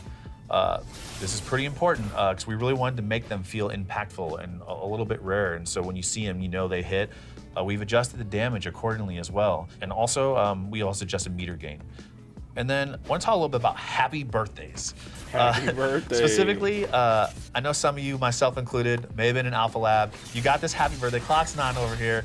And one of the characters falls out. And if it's their point character and they punish you while you're still doing the combo, you're like, why did I get punished for hitting both of their characters at once? What is happening here?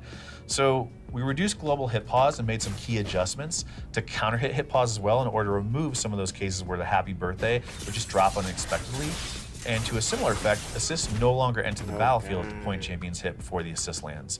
Those reductions actually make combos a little bit shorter and made the game feel quite a bit faster. One other thing I want to talk about here too was parry.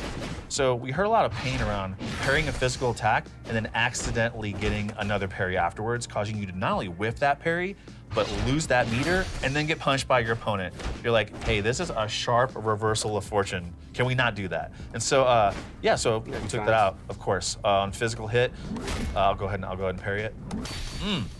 Finally, we increased input consistency in various advanced situations, like when you're double tapping and character canceling. So folks that were using those techniques should find things a lot more consistent. We made some changes to fuses and other core gameplay systems, based on a lot of stuff that we heard. And I actually kind of wanted to talk a little bit about new fuses in Pulse. Starting a little bit with Pulse, folks had a lot of really great feedback around it. They took Pulse you may have out, seen, right? the message I shot out last month, talking about, hey, that fact that's not a fuse anymore, and more specifically, folks wanted to pair it with other fuses in the game, especially when they're dueling and bringing their friend onto their team. But I didn't think Still I want would to use stay a fuse, on it. but maybe have their I friend just wanted use Pulse to learn while they combos didn't with use it. We actually have it as a toggle in Champ Select. Anybody can turn it on and off at that moment and try it out. So let us know what you think. So let's get into Champ Select. Luckily, it remembers the last there it is. selection. Both combo. Yasuo. There it is. So you So notice I here wonder at the now- bottom, it says Pulse Combo.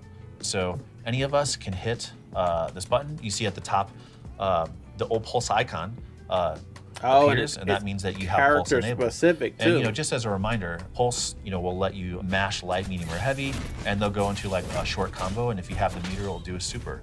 There's So that's good for teams if you are playing with somebody new and they want to use Pulse, and you are a little bit more experienced and you don't want to use Pulse. It's now possible for one to use Pulse and the other one to not use Pulse. That's good. I really like that. I don't see myself using Pulse forever, but I did, to get into the game, kind of want to use Pulse just to learn how everything works. Nowadays, I have a little bit more, well, I had a little bit more of an idea of how the combos work, like just going light, medium, heavy, special, light, medium, heavy, super, light, medium, heavy, launcher, then doing air stuff, then super. Like, I get the kind of routes you want to go when you're making your combos now. So I wouldn't need Pulse for much longer, probably when I'm trying out a new character. So I like that it's not a fuse, because now I can actually try other fuses. And they said something about a fuse where your point character is the one playing and you're only doing assists with your other character, and they don't actually come in and tag out. So I'm excited to see what the other fuses are. There's still like much better combos to do out there. But it's a really great start. I said I wasn't going to watch this whole thing, but I'm really start to learn the flow of what these characters can do. I'm really interested. We also made a small change to Pulse in which there's a whole we Jinx still wanted you segment. to be Oh my able to god! Chain like light And then attacks, there's a so match, you can so- hold back or down back and mash light, and you'll just get chainable light attacks and not the whole Pulse combo. So I want to talk about 2 new fuses. The first one I want to talk about is Sidekick, which I'm going to have Tom and Clock Right, this might be the one I was talking about. And I'll go ahead and take Sidekick Juggernaut. and Juggernaut fight as a Fight single as a champion. single champion with enhanced powers. We're going to talk about those powers in a second. We'll first talk about Sidekick a little bit. The other one said a lot of assist can't y'all be like asked us KO'd. like, hey, I want to learn this game, but I kind of want to learn in a support role. You know, I want to like help my friend, but maybe not like be the star of the show when I really haven't like taken the time to learn the game or learn a specific character and not have all that pressure on me. So we listened, and so you know we came up with this fuse called Sidekick, where the character that you start with on point, they never switch out. You know, however, your friend can come in and perform an assist, but they don't switch out ever there. You know, they can also do charge assist. So you remember before I was like, hey, those are gone from the game except for Sidekick. So Tom, if you like hold the team button, see the old charge assist is back. Already they're hitting that. But they'll synergy. never another cool thing is tag or you know, tag out this at all. Sidekick can actually get up to 5 bars a meter. And so I have a meter maxed out now, but you see us both with 5 bars. For Sidekick, your point character gets a little bit of a health boost along with a defensive boost once they're at 20% or less health. 30%. Sorry, 30% less health. Apologies. The cool thing is that the assist can perform a super in tandem with their point character. Whoa. And so let's see if you guys can do that. Yeah. So I'm gonna do my S2 super, Tom, and then you can just mash your Time Wander super. Try. There you go. Oh, that's very like Marvel. Could have been a little juicy there. If you notice, like Sidekick cool. has Fury Break at the start. You know, we used to call the combo breaker system in our game dynamic save. It's a mouthful. It's a lot of words, all right? And so we now just call it break. When one of your champions dies, your remaining champion will get 50% of their break meter, and it will change to this new meter at the top you see called Fury Break. These 2 fuses, Sidekick and Solo, they actually start off with Fury, because of course they don't have another champ. The really cool thing about Sidekick is that the assist character, the assist champion, the person using it, can actually like reduce the combo damage their point is receiving. We call it like combo softener internally, and it makes this really cool visual and sound effect. And you start to learn the timing of combos subconsciously when you're doing it, but you really feel like you can help out. How do you do it? So basically, you press any attack button the moment that the opponent's attack lands. So we're gonna try it. We're gonna see you do It's this. almost like a. Like blue glow is the softener. Oh, I saw it a there. little too early, but yeah, you Terrible. Got it. Yeah, Almost like a flawless block assist. So it's weird. It's actually really fun to like learn the timing and help out in that way. Again, it's just another way for someone to play a support Honestly, role, I like as these 2 Sidekick. new. Then we're talking well, about we didn't even see Juggernaut. Juggernaut yet, So but I that's like the fuse that I have Sidekick on my fuse. side I of just the don't screen. think I would ever This use fuse it. was one where we talked to a lot of players that let us know like, hey, I really want to get into this game, but I really want to start by just learning a single champion. I don't even want to learn another champion to call assist or help out. Just want to focus really on one specific character and like learn him to the max. And when I'm comfortable, like start to branch out. So yeah, as a result, what does we the create this Juggernaut other fuse, character and do during you Juggernaut? literally just have one champion. You start with them. You start with 2 meters, similar to Sidekick. There's a max of 5. You gain a health and a health boost, and you gain a defensive boost when you're at 30% or less health. You also don't have access to assists. You have access to Fury Break at the round start, similar to Sidekick. This one's interesting in that you can cast self double down, meaning you can do super into super or super into ultimate. I'll go ahead and show you what that looks like. So we'll do this, and I can do S2 super. I did a little early, but you kind of get the idea, right? You pop it, wait for the juice to happen, maybe Hey, Sean, run up. I noticed like you're playing as just as Yasuo, but you picked 2 champs.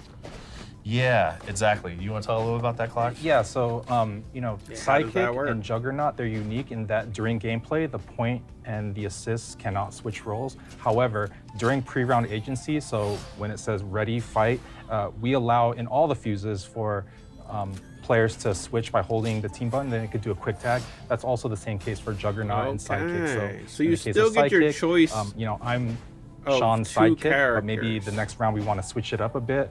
We can switch at the beginning of the round, and then I am the new point character, and then Sean is my sidekick.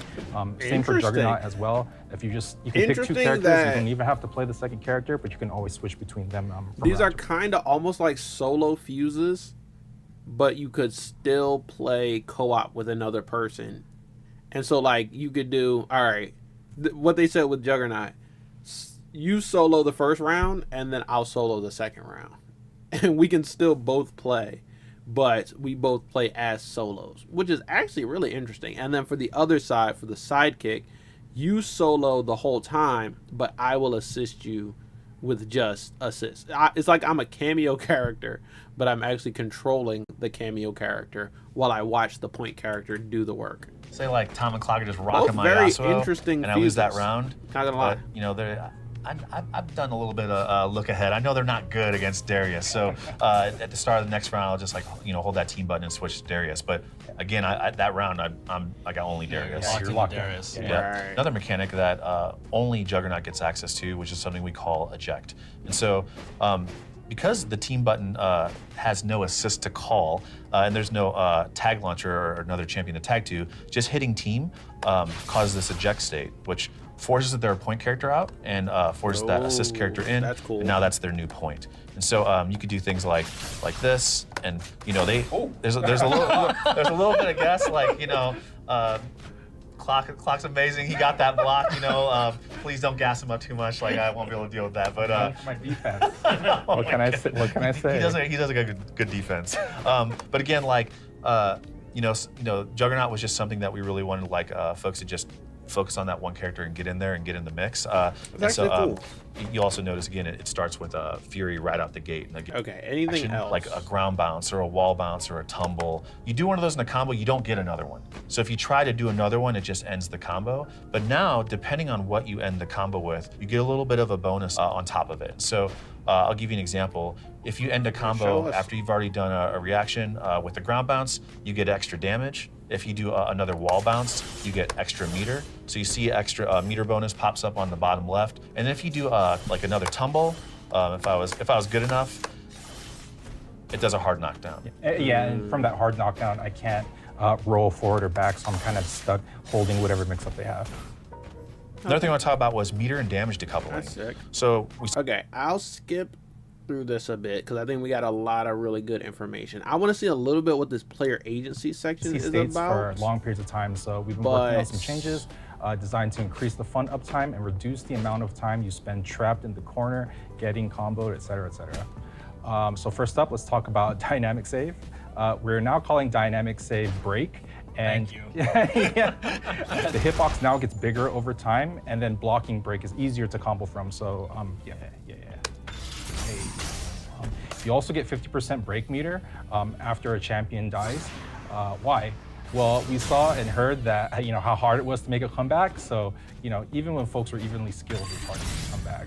As a result, we removed Fury as a I had a fuse, crazy and now comeback have a new when I system played called during the Fury alpha Break. test. It shows up in some of the And it was a so 2v1. when a champion It was me dies, playing versus 2 people, you gain and 50% I break clutched meter and all becomes them. Fury Break, which gives It you was a really good. 25% Just mashing, damage like, boost and pulse fuses and 25% stuff. damage reduction. You can activate this the same way as you activate break by pressing S1 or S2 plus a team button. Of course, if you're playing duos, then your duo does that for you. There are several types of Fury Break activation. So Sean's doing it offensively. So you do it in the middle of a combo. It does a wall bounce, and you get That's offense, it is allows for insane. follow-up. So you can end your combo with it to increase your damage, or do it at the beginning of a combo to increase your damage. the bonuses that you get, so like the damage reduction and the damage boost, it allows for 10 seconds when you do it offensively. Damn, that combo was clean. Similarly, if you do it defensively, you get those same bonuses. Yasuo always had really cool. You want to like combos. pressure, like if you just block, you know, like, sorry if I do this, you know, they're stuck there for a second, so like they have to guess now, like. Yeah. And so there's a lot of pressure that can be had. Why are you? What it is when it comes down to Fury and Fury Break. I know again. So this is more about Not, like defense. You know, real combos during Alpha Lab 1, since folks were not air attacking, and holding a normal attack button while getting comboed was just really unintuitive. So we decided to make it occur automatically. Clock, like, this seems cool, but like, say I do a combo and you air tech back, right? Yeah. Can't I just like juggle you there like for a long time? So what we've done to combat that is you can opt out of the automatic air attack by holding down. Oh, interesting. Yeah, so we want to prevent any sort of like checkmate. Nice. So yeah, that was a lot about to improve clarity and excitement, whether you're playing or spectating. It's also lined up with a ton of feedback that you all provided us around experiences with both. One note we heard was sometimes in a match, champions were too close together and it was pretty hard to tell what was happening. So as a result, we increased the collision pill size so that now they are more visually separated during combat. Assist cooldown. Nice. So we heard from you all that the location for the assist cooldown timer was too far from the action. So we centralized this around the match timer. That way, it's easier to see in the middle than it is on the sides of the screen where it was before. Another thing that we heard, well, wall bounces were really fast and hard to follow up on, so we changed the animation for it and slowed it down a bit to make for easier combos. So here, I'm gonna jump up so you can combo me. Yeah, and so, you know, Jinx right here is falling, you know, much slower than she would have in Alpha Lab 1, so it just makes it a lot easier to follow up on. So handshake tag. A lot of really good a lot of changes feedback. That handshake tag, you know, while your assist was getting hit, was not only confusing but frustrating as well. So we just took that functionality out. So Tom, maybe. Yeah. Tom, you come, yeah. And then I'm gonna try to handshake tag and I can't. Oh, okay. Yeah. So get hit one more time. Yeah, that always falls. Yeah. So I'm trying to handshake tag and I can't. Nice. Oh my God. I think I did that a couple times. Tried to handshake tag while I was getting cooked up. Okay, so as you can see, we have some, you know, we're slowing down. Again, we are so now super excited. She is our take Jinx on a segment. zoner character. It's really important that we And have then a a show broad match. variety of archetypes, and this is our first like true like sort of keep you out and frustrate your character. She's like Yeah, a they genius haven't inventor. actually She's created fully all these showcased- gadgets and she showcased uses them them to fight and keep you at bay since and her frustrate trailer. you. She's all about disruption, chaos, explosions, and just has a lot of fun doing it. And her game plan is basically to kind of fill the screen with garbage and stay one step ahead of you, frustrate you, confuse you. Time bomb. Yeah, just Time take you bomb, down that way. everyone. We got a time bomb team, but also I like that palette. I'll The start black with the normals. You know, green. she's got a little light, medium, heavy. Oh, boy. She's got her little crouch light, medium, heavy. Her down forward light's a little slide. You know, Oh, get some distance. snap. And then, you know, That's she's so got cool. like a running medium attack, which is, you know, the low, and you can combo off of it, which is really cool. So she can go in. You know, she's not just keep you out forever. Like you might want to pick your spots to go in. She's also got down forward heavy. You know, which is overhead, and you know, she can combo off of it and do some stuff there.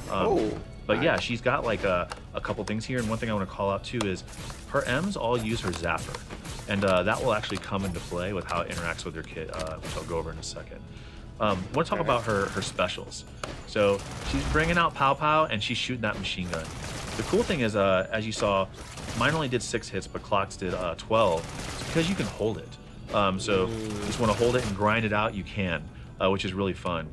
You can also hold up to extend it. And so you can hold it and then hold up and hold it, and you can get 20 You get a hits combo out off of of this thing, that? which is pretty fun. You know, we'll talk about like It yeah, does. Yo. that's a really cool point as well. One It's of a Jinx's launcher. unique It looks abilities is that sick. she can cancel her S1s into her S2, and so her S2 is missile. But you can and only she cancel special in the this on hit or special. block into missile. You don't get a you can full lift them combo up off of that? and then cancel into a missile and things like that. That's cool, though. So she does have a lot of opportunities to use both her S1 or S2 specials together. Talking a little bit, she has a back S1, which is a nice little like anti-air spread. Which again, you can combo this into missile like when they jump in. Wow. And try to follow up, which is really cool. Wow, that's She's got an cool. air S1, so she's grinding it out midair, which is really cool as well. And you can again combo that into missile. So I'll go ahead and just like just show you real quick. You can cancel it right away. That's so cool. that's I like her like. All right, let's talk about her S2 combos. specials. Fish So bones. that's her rocket. She's shooting that out of her awesome weapon, fish bones. You can shoot one on the ground. You can shoot it in the air. You can also hold it, which takes a second to come out, but then it flies out really fast. She can also shoot it down while she's in the air.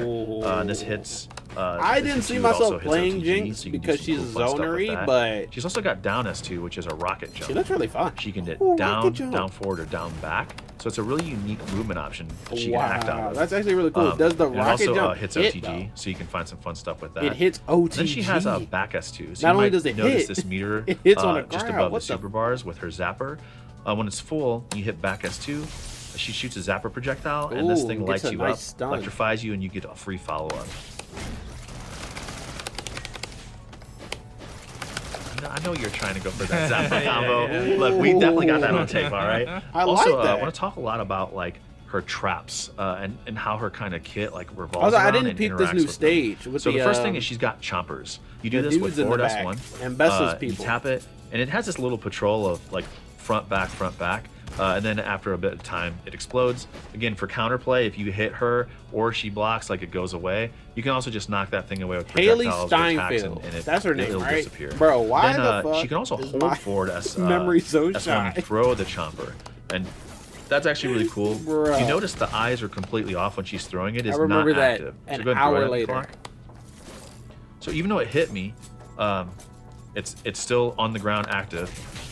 But then that's once it's sick. active, if it touches you, it's gonna lock on. It's gonna explode. She after a reminds little me bit of time. Launcher So the from name of the game DNF, is like, do you put it out? But with the that little gadget is But then almost do you like use your buttons Blanca. in really cool ways to get it over to the opponent, so right? cool. And so That is you know, so like when you look sick. at this like Crouch M or you The look way at you this can juggle S1, that trap. there's a lot of ways you can interact with chompers. Yeah, you could do stuff like that. That's actually ridiculous. That was clean. Yeah. Oh yeah, exactly. And so and another really cool thing too is her assists. Speaking of chompers, you know when you do team that calls chompers, you notice it attaches on block. Also, kind of They reminds have me to, of like, you can parry the explosion. Donatello. But it's in something they really have to pay Nasby attention 2, to. when he has that And then of course gadget and he her can back juggle it. assist is her S2. Was that a parry attempt that I just saw there? Maybe. That's So yeah. Okay, let's see. We're gonna give you a chance. Okay, we got there. That's like one of her little traps. Another one is monkey. So you do this with down S1, and she puts this monkey out, and it'll go across the screen. And once it reaches the champion, it explodes, the enemy champion. However, you can hit the down S1 again, and she can raise or lower the height, which is really fun. And as Tom mentioned before, hey, hitting the chompers with like, you know, her specials and normals, you can do the same thing with monkey as well. You can smack it. They kind of bounce into each other. And then like you can do stuff like this. Here, I'll go ahead and reset it to the middle. So just don't move. Sorry. So don't move at all. So you can do stuff like this. Let's see if I can do it. Let's see if we can try it. Just a second. Ooh. So She's there's a so lot of really clever things sick. you can do She's with gonna it. be Like so annoying. and it really depends on your timing and how you execute there. But another cool thing that you can do with the monkey is that you can actually charge it with your zapper. And so that's your zapper special, you know, under with the bar at the bottom of the screen, but also your M button. So let me go ahead and show you what that looks like. So if you hit it, it actually like gets charged. It goes faster, and then it's gonna like quickly electrify them. You get a combo afterwards, which is really fun.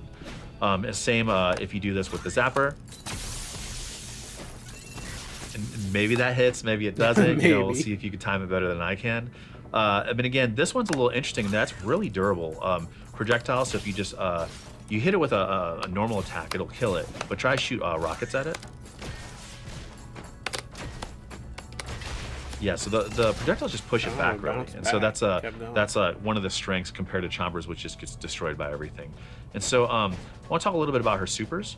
So her S1 super, which you remember, it's S1 plus any normal. So we're gonna do S1 and L.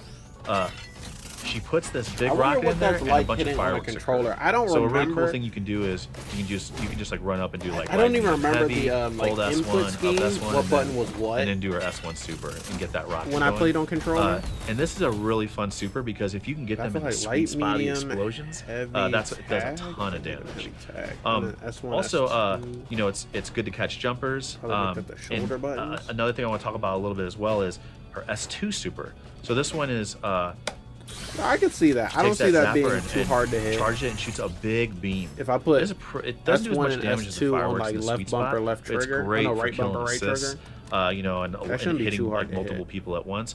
Also, once you activate it, after the activation, you can hold up God and angle it damn. upwards. So you can do it. And if someone tries to jump, you can This is react very Marvel. during that freeze.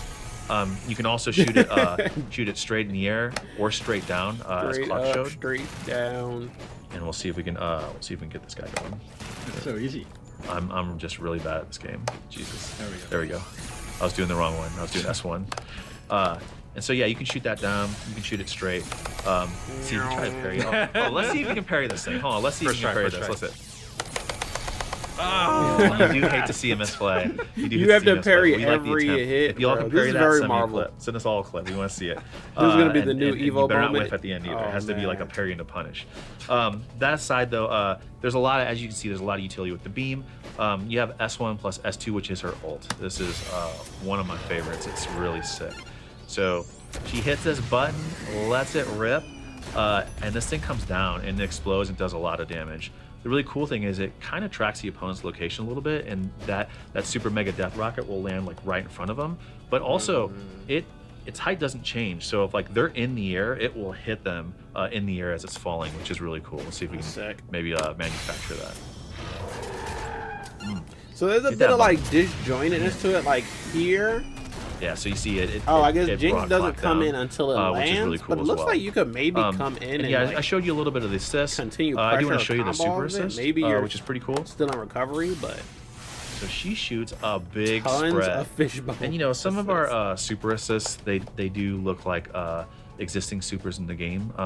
But you know, sometimes we want it to be a little bit different. And you know, we're definitely experimenting with a lot of different shapes here. Because it's a pretty fun moment when you come back and the assist helps and gets through it. And so I'm gonna go ahead and reset. We'll What's go our ahead and other set assist? the health, so I can show you a little bit about like a couple combos, maybe just to kind of like get the juices flowing. I'll go ahead and start with a really fun one that uses a couple of her traps. So you can throw the chompers out, throw this out, zap, wait for it to explode, throw it out, hit the beam. Let's see if I timed it right. That's so I sick. did double down. I was mashing. It takes a bit more precision. It does take a little bit more precision. I do have to double mean, down. We'll give it one more try and we'll see That if we was can do it. even just the beginning of that was Let's see if sick. we can try it. Okay, so we'll do this. We'll do Even this. without the follow up. That. Wait for the chompers to explode. Throw it. Beam. Is that gonna hit? Oh, you got it. Oh, I didn't do it. Too soon? I did it too early, but you get the Can you idea. show some basic stuff? Just Yeah. Like, what are some bread and butters? Yeah, absolutely. So one cool thing you can do is like I said before, down forward heavy is her overhead, and you can OTG. you can do something like that where you can do a That's rocket so jump, sick. immediately And like that's cancel nice that into damage, too. her air S1 and then Is that like go right into 30%? the laser. Yeah, one of the bread and butters I use is just sort of like a mid-screen combo that I showed earlier, which is oh, wrong super. Second hit? I don't think so. But you can do it with yours average charged. Oh yeah. Let me go. Yeah. So it's just like light, medium, heavy, full hold, cancel on a rocket, zap. Into zap, if I was a little quicker, should we get the full? Oh, we got the full. We get the full. Let's see you do it. I'm gonna aim it up. There you go. That's nice. It's nice. I'll Her go ahead and, combos look really yeah, like cool, the and one I she's think is the hitting most these fun is from really just full like screen. light, medium, heavy.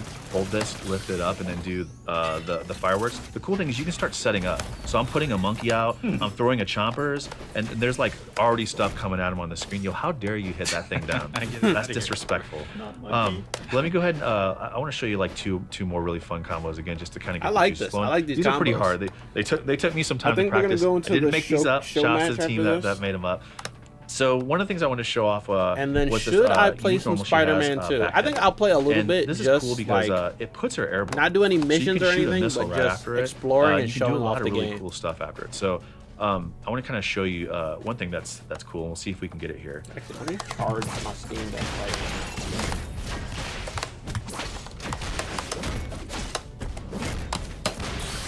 There we go. There we go. I kind of missed that. Let me run it back. Because How you use her damn, normals in that conjunction damage with, is sick.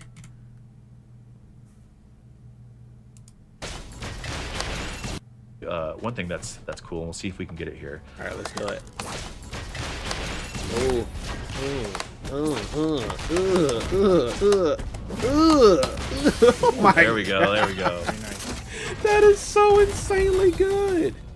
How you use her normals in conjunction with all of her traps is just what really like makes her fun. That was to a lot of gross. us, and we're excited to see you all like dig into it. I'll leave you off with just one more.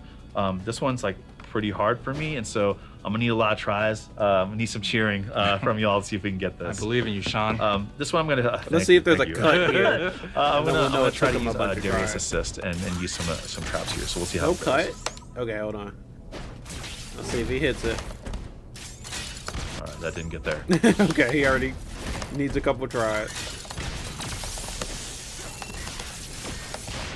Oh my What god. the? We did it. Let's go. Let's go. All right. So This is a I'm character. glad I got that. This is a character for people who are like Jinx, sick, sadistic, messed up in the head. This character is perfect I'm glad I got that. I'm sweating a for little bit. people who are Now, shout out to the mentally team. ill. Okay, let's get to the show match. That playtest is going to run from April 18th Oh, to wait, 20th wait. in the United States, Canada, and let's do it. Some matches. Yeah, I was figuring we could actually do this in the new ranked lobby that we're cooking up. Everything we've run through today and more will be available in Alpha Lab 2. That playtest is going to run from April 18th to 20th in the United States, Canada, and Brazil. We really want to know how these What? changes April are landing for you compared 18th. to Alpha Lab 1. Alpha Lab so 2 be is sure to tell us back. what you think if you're invited. As we continue to put together this No game guarantee and I'm gonna understand get our path invited, to but launch, since I did we'll be get sure invited keep to you the in first loop. one, I So think that stay tuned for updates when increases we're my ready. chances. Can't say exactly when that will be, but I promise we're going to keep you guys well informed as we understand more. Oh, For look now, at the new let's go to Braum those show matches, skin. huh? Let's go. All right, thanks. Plus Arcane Jinx. Is this Arcane Jinx? rules to this. Oh, I like this Jinx skin. Oh, that Jinx skin is clean. lost. Hey! Let's go! Yeah, is that default Jinx or is that Arcane? I really cannot tell. I think that's just default Jinx. But the new Jinx skin is very nice.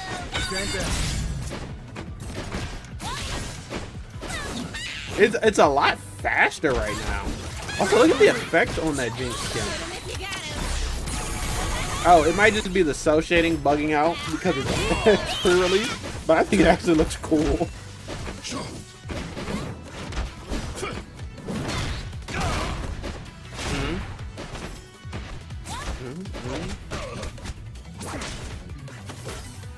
There's a little bit of like still some collision, not really collision stuff, but since Braum has that big ass fucking door, Jinx kind of fell behind it and you can barely see her character model. Air throw. But the game looks so much faster. And you would think adding a zoning character would make the game slower, but no. Jinx is fast as hell right now. What are they on? Freestyle and sidekick?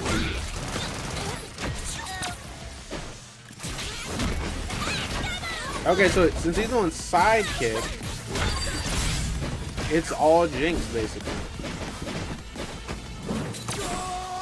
Oh, well he ate that.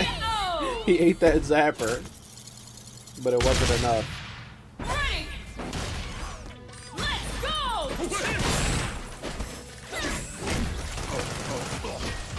Shoot him if you got him.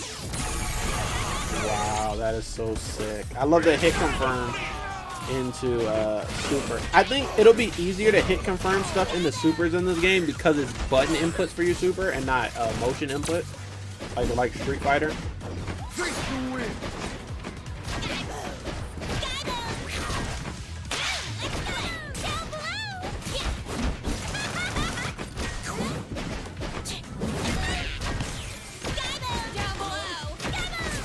Yo. Got ult. Is this combo or is this just OP? No, that comboed. What the hell? That OPG?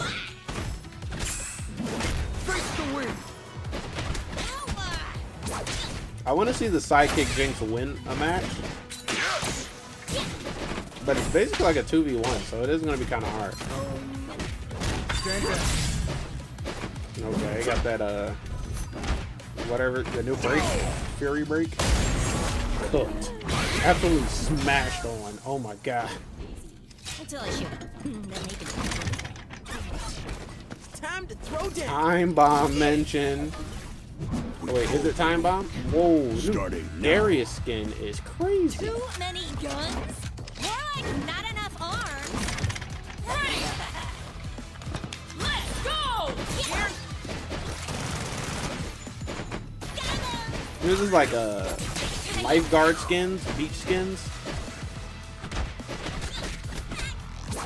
Okay, time bomb is on the sidekick assist, so it's gonna be all Jinx with assist. Another cameo.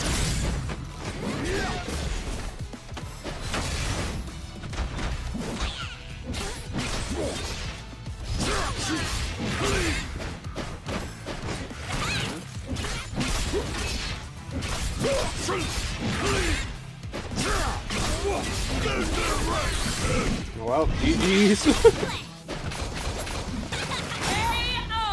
They said they made it easier to get comebacks now, but easier don't mean easy, man.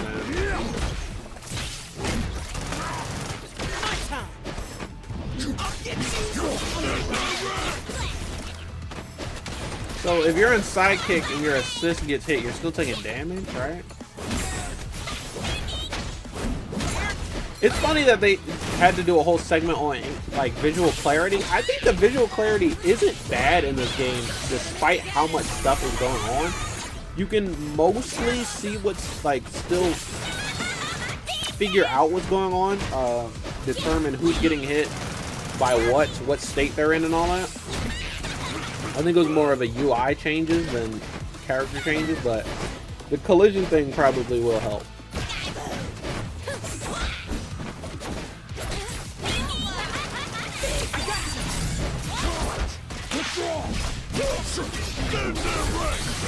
You're booked again?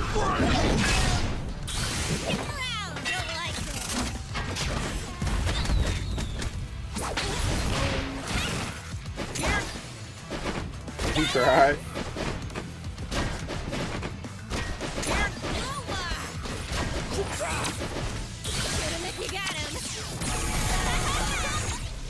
Oh, that didn't happy birthday. She parried the beginning of that.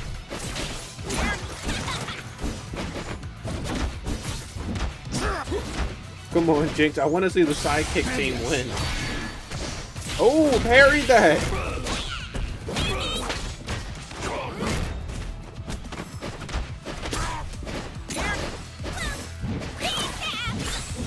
Damn.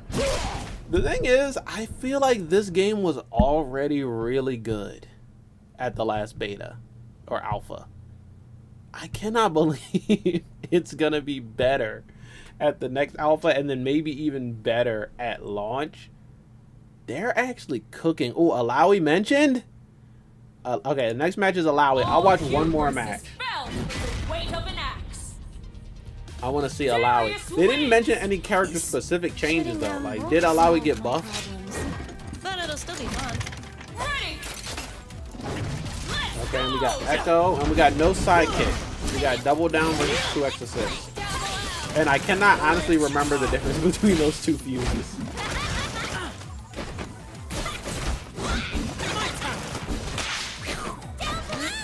Oh, that was sick. Good tag.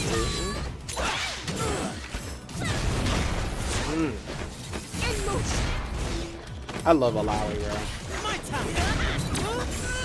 She just hits hard. She big. She fine. Very unique.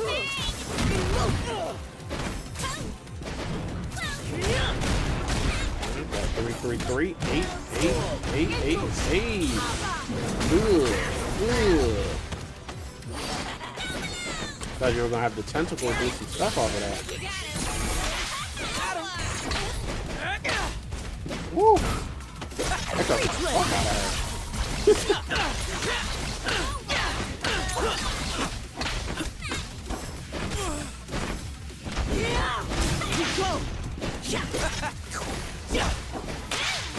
Still not really getting any tentacle setup here. So I don't know if she got buffed in that way. Okay, here we go. Damn, got a tentacle combo, couldn't even keep it up. Buff Alawi still.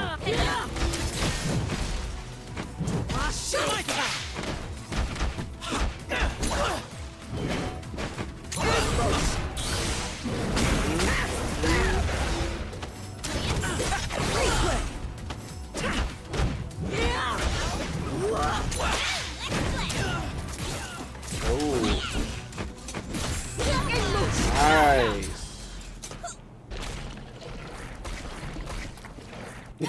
Insane outro. Let's go! My time! Get him if you got him!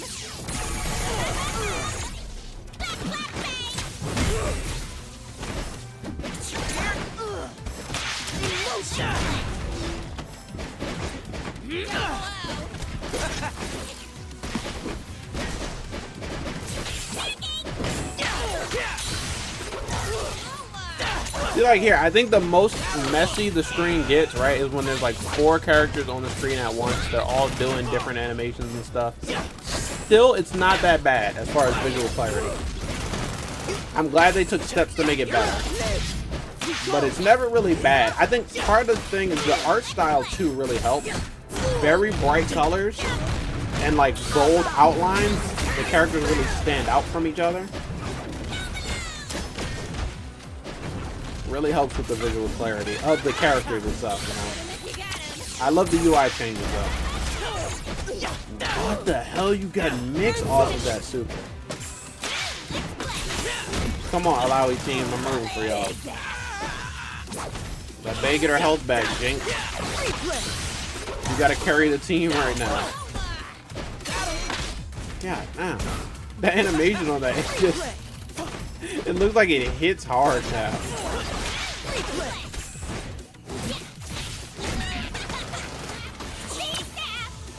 Damn.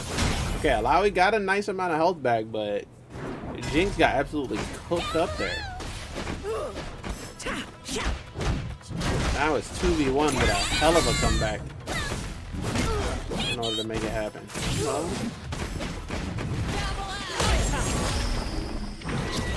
It's not happening there. Alright, round 3. Still, I'm rooting for the Alawi team. We got Nerd Josh and Marlin Pie versus Yoshi and Apology Man. We're not gonna have to sign up again for the alpha, right? My last sign up should still be good.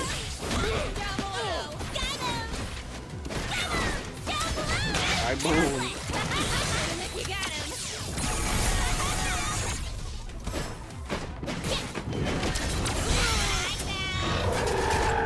Uh-oh. Bay, no. Oh, block that. Okay. I didn't combo that.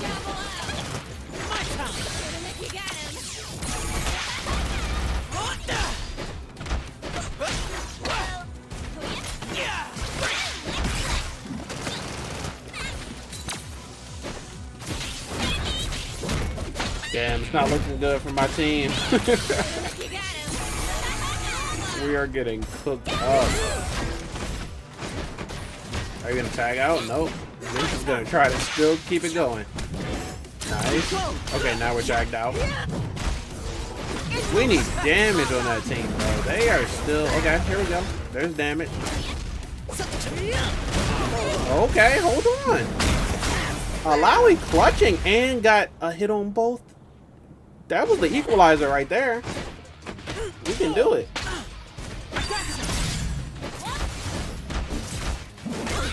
The fact that you can use that Fury Break offensively, I think is crazy. Oh, damn. All right, Jinx v Jinx. This is it. Wow, terrible start. Okay, hold on. Well, we're cooked. Damn, we can't even see Alawi win the show match. This was really good. This was actually really fun. A lot of information, like a huge dump of information. The most important thing is that we got a date for Alpha Lab 2. And it's pretty soon. It's next month. This month is damn near over. So we could say it's between 3 to 2 months from now. 3 to 2 weeks from now. 2 to 3 weeks from now. I guess sounds better and less confusing. We got a nice in-depth look at Jinx, and she looks better than I ever expected. I like the visual clarity stuff, the player agency stuff, the gameplay variety, decision making. Even I like how the controls have been changed. Honestly, I'll have to like use them to really get an idea of how I feel about the new control system. But it looks like you can still do all the same things. It's just different how you do those things, right? I didn't see them make any major gameplay changes in that sense of like a mechanic you used to be able to do, you can no longer do. It just seems like there's different ways to do those things. Different controls, different timing on it, different utility to it, different reasons to go for these things. Even with like Pulse Fuse. Pulse Fuse is not a fuse anymore, but Pulse combos are still in the game. I think that's cool.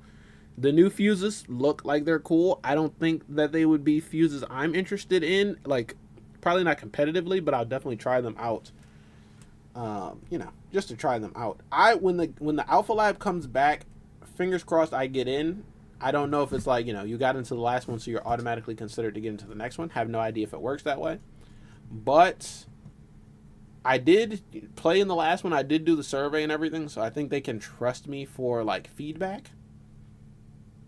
I would love to. I played on PC last time. I would love to be able to try this game on Steam Deck. I don't think there was any support for it last time. There might not be any support for it this time. But if there is like a workaround way to add it, I might try that just to see how it plays on there.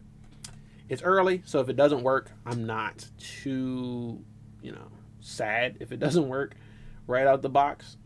I'll give it some time for them to work out the kinks. I would even like to try it on console.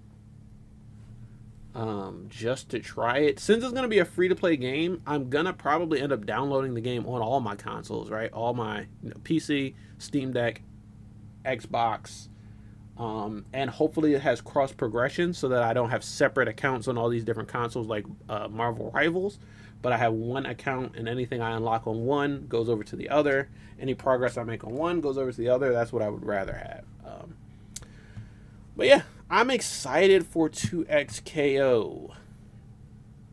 I am very excited. Oh yeah, down here, these changes go live in Alpha Lab 2. Next playtest running April 18th to April 20th. Damn, 420. I just realized that ends on 420. Sick.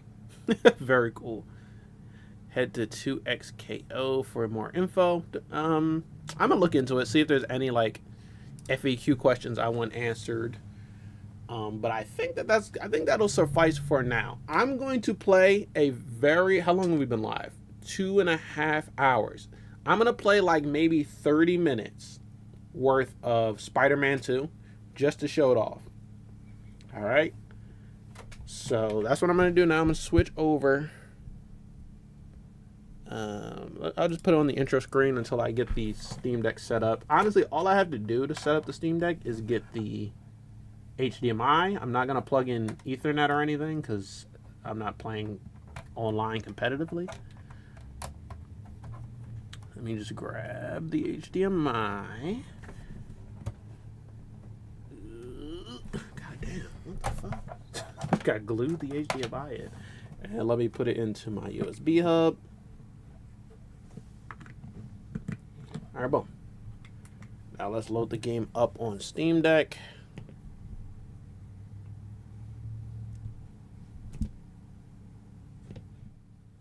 For it to come up on the monitor. Now, like I said, the game is rough. It's rough. Okay.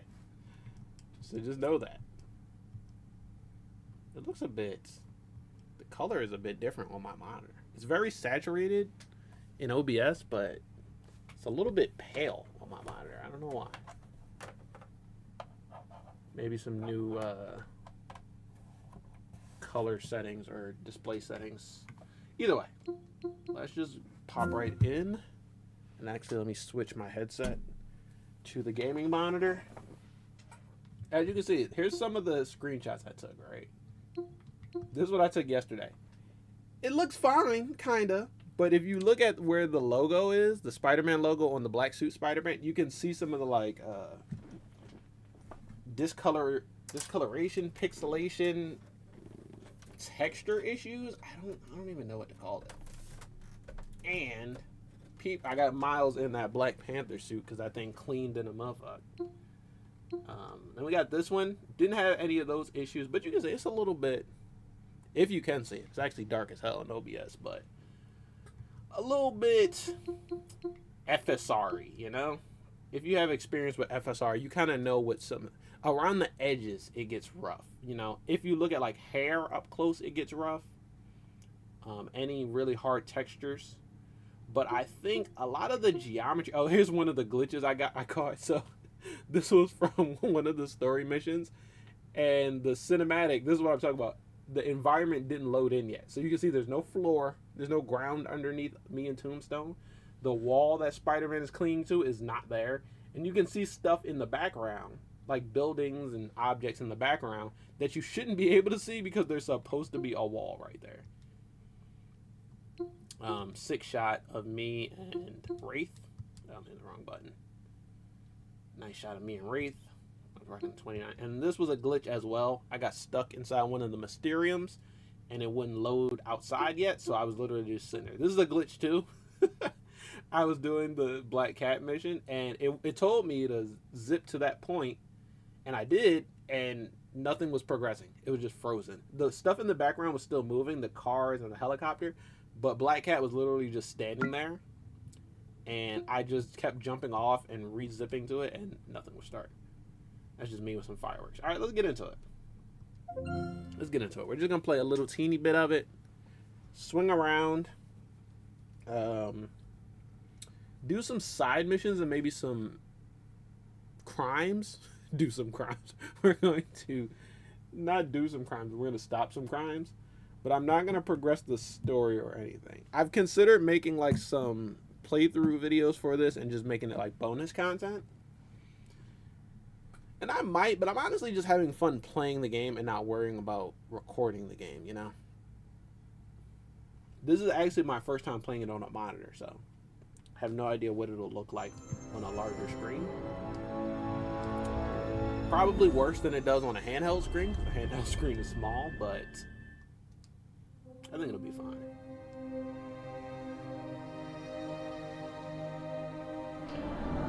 Nixon's Marvel Games. I only noticed the Marvel Games logo in Marvel Rivals. Never peeped it before on. I don't know if it was on like Miles Morales or the first Spider-Man game, but it's my first time noticing it. All right, let's do it. The frame rate counter is there. It's just really small, so you guys probably can't see it. And it is going goo-goo. It was at 100 something, and this is only a 60 hertz monitor. It was at 3.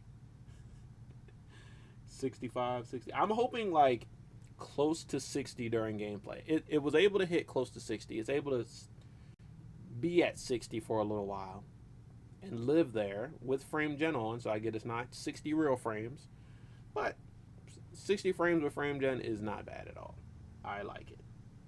I actually prefer it. Not over 60 frames without frame gen, but I prefer it over like 20 frames with no frame gen, like how Jedi Survivor used to run.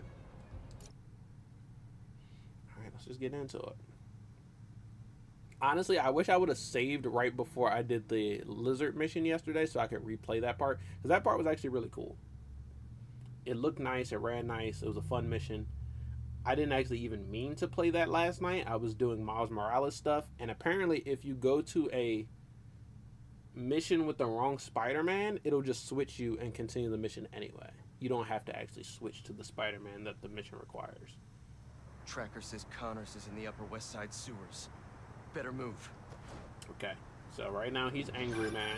Hey, any luck I'm at actually Connor's not house? gonna do No, the mission. but tracking him right now. The What's color is wrong? weird. Nothing. Meaning It doesn't look bad for something. you guys, but honestly, Miles on was my off his monitor, game. the color looks We almost had strange. Lizard. I'm sure he was just trying to help. Sometimes it's just easier to do things myself. Hey, that's not fair, Pete. We're a Look, team. I told you I'm bugging We just right really now. need Connors right now. Let's do the crime. For Harry. All right, so there's our first little lag spike, but Okay. if I go in this tunnel, Let it me will know when you find it. 100% freeze again. Okay, no. Okay, there it is. Every time you go through a Find tunnel, Dr. Connors, get the it suit back will to Harry. freeze. This whole nightmare is over. I guess because of the speed I'm moving at, but... Oh, come on. Should have gave me the prompt as soon as I landed. Hunter blockade. Oh, they stopped. Okay. He is coming. I was trying to do an aerial thing, but they messed me up. As far as combat is actually fun. The game runs actually really nice during combat. Sometimes perfect dodges don't actually perfect dodge. Sometimes you got to do them a little bit earlier than you would normally do them. And parries can be a bit, but you have time for parries. You got to get used to time. Ow. Shot. Okay, I'm not gonna follow that there because that's fucking static shit. Over here. And then you guys can see some of my Venom abilities.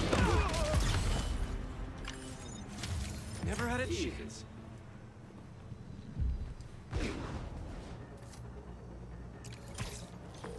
Hey, Yuri. I checked out the old hospital that the flames said he'd be at. It's guarded, but nothing we can't handle. You ready? Ooh, a new flame mission. I still think it's a trap. We need a plan before we Should I go go in. do that? Sure. There's a rooftop near the hospital. We'll talk there. Damn, it's across the water. See you soon. That's one thing I don't like. Constantly crossing the water. It's a lot easier to do so in this game than usual, but every time I get a mission, it's like one is on this side, the other's on that side. Alright, let's yeet it over there. Yeah, you guys will have to let me know how it looks. I'll rewatch the stream afterwards. But right now, my biggest problem is not even like the graphics or the FSR. The color looks crazy on my monitor, bro. I don't know why. It's very like pale, and it doesn't have as much saturation as it should. But in OBS, it looks like it has a bit more saturation. Is it Fashion Week? It might look Spider-Man fine, seems to yo. think so. Debuting an all-new black costume. But J. Jonah Jameson if stay this on tiger my has nuts. changed his stripes, Oh, look how he is the still very much a environment menace. wasn't, the In a textures heated weren't battle with loaded the in. Hunters, Spider-Man left Queens in shambles, destroying private property and making his problem everyone else's. This fight escalated, cascaded, and culminated in a chase on the East River with his... What was he? Well, what was he about to call Miles? I feel like a slur was coming. Without me. Did she? I'm going after her. Did she go in or did she get kidnapped? Yo, why my dog just came in, opened my door wide open, and then left out? Bye bye. Boo Boots, what you up to?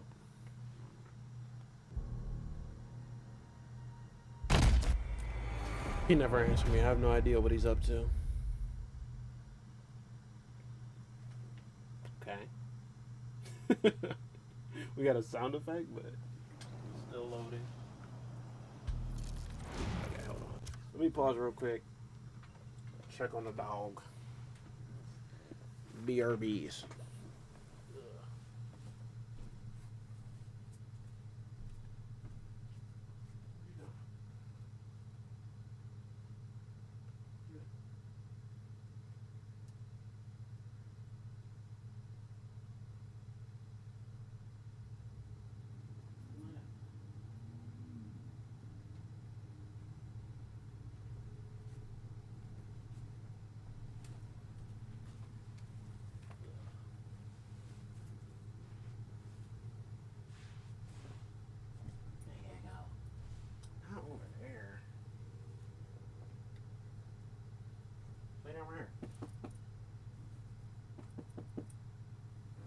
No, you don't want to. All right.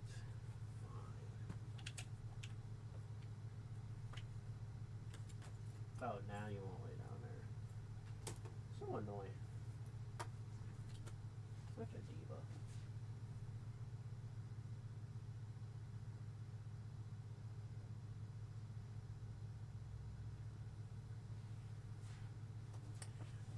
Alright, chat. I'm back. I put my headphones down over here. Had to clear a space for the dog to lay down. Take a little nappy nap. He's in the right ears, right? Yeah. Alright, let's do this mission. I guess we'll just do this one mission and then we'll call it. No. Did she do this? I feel like they like kidnapped her or something, but They're still breathing. But I don't know if the flame is gonna be so lucky. Not after Yuri said how dangerous he is. We have no idea what their Crimson Hour Doomsday event is, and she just runs in. This wasn't a part of the prophecy. Trust the flame and keep watching. bro, why didn't I get the takedown?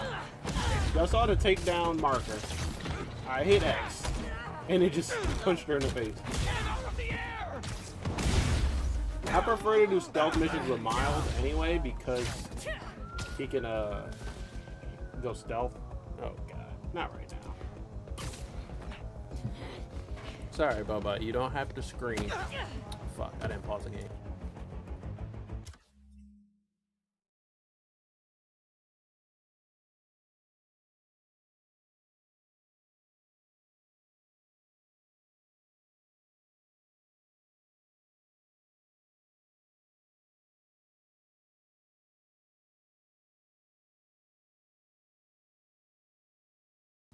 Alright, I just had to mute preemptively in case my dog started screaming at the siren. I think we're good. Right there. Alright.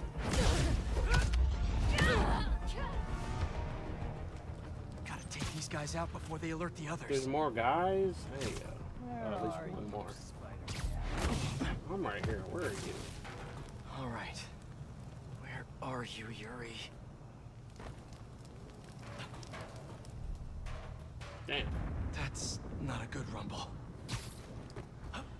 You're knocking the building down or something? Just need to get to her.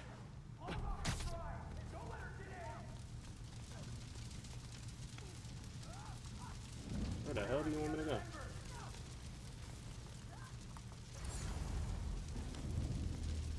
Down the farm. Oh shit, I didn't even peep this. Okay. What's up, rats? Anyone hear me? Anyone? Should I talk to him or take him out? Okay. That answered that question. That's a map of Brooklyn. Is that where the Crimson Hour is supposed to happen? Brooklyn.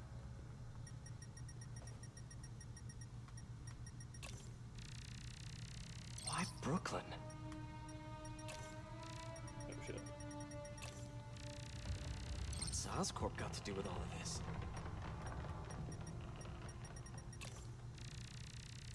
A warehouse, scrapyard, parking lot, library? What's the connection?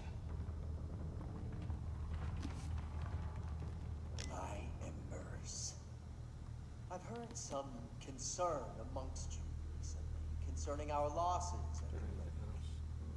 My concern is that you thought of them as losses at all. Those embers who fell revealed themselves to be unworthy. And though we miss them, we have only grown stronger. Okay, a lot of exposition. Without them. There's something over here. This might be the last thing. Like, if the building is falling down, can we get through this stuff a lot faster? Or if Yuri's kidnapped, or if she's killing people, like, regardless of what the problem is. Can we just get to it? Who is this guy? Wasn't he in the first game? Wasn't there like a side mission? World burning was a metaphor. Oh snap! That looks like I was starting Carnage. to think they actually expect it to happen. Yo, that's actually fire. Is this guy gonna be Carnage? Ah, there we go. No! What now? I want this They're screaming and then they're just in there chilling. What happened to the roof team? You're not in charge. Rubble now! Now! Yuri's behind that rubble. I take out these cultists, I can get to her. And the flame. Okay. Wait. They're making explosives here. They're not waiting for the Crimson Hour. They want to cause it. The Crimson Hour comes closer. Damn, he's in danger. I want to take down a big guy. Just think of the Crimson Hour and how beautiful. What happened? Who did that? To go to the unborn? That dispatches a couple of them easily. Get up! Show the flame how strong. Everybody's danger. That it was What the right fuck? to trust you. Okay, well, she's safe. Oh shit! That's the wrong thing. Wrong thing. Okay, they did save you. Little fire, Spider-Man.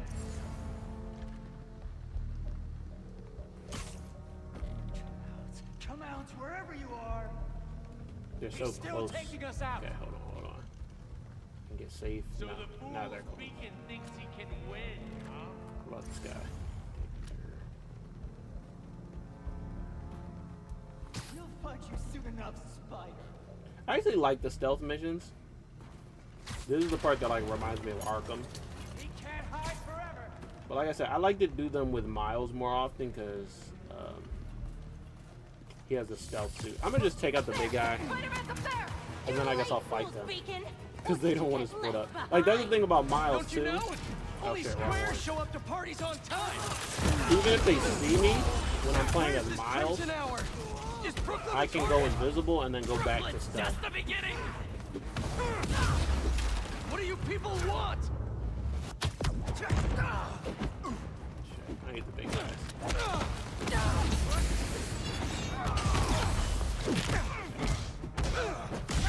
Okay, cool.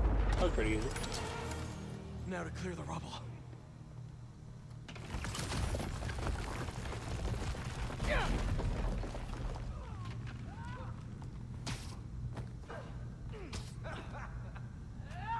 Who said anything about Oscorp? She's done her beating his ass for no reason. Yuri is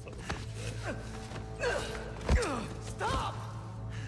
The fool's beacon himself, as I prophesied. No! I knew you had it in you, Yuri. Oh, I gotta fight Yuri now?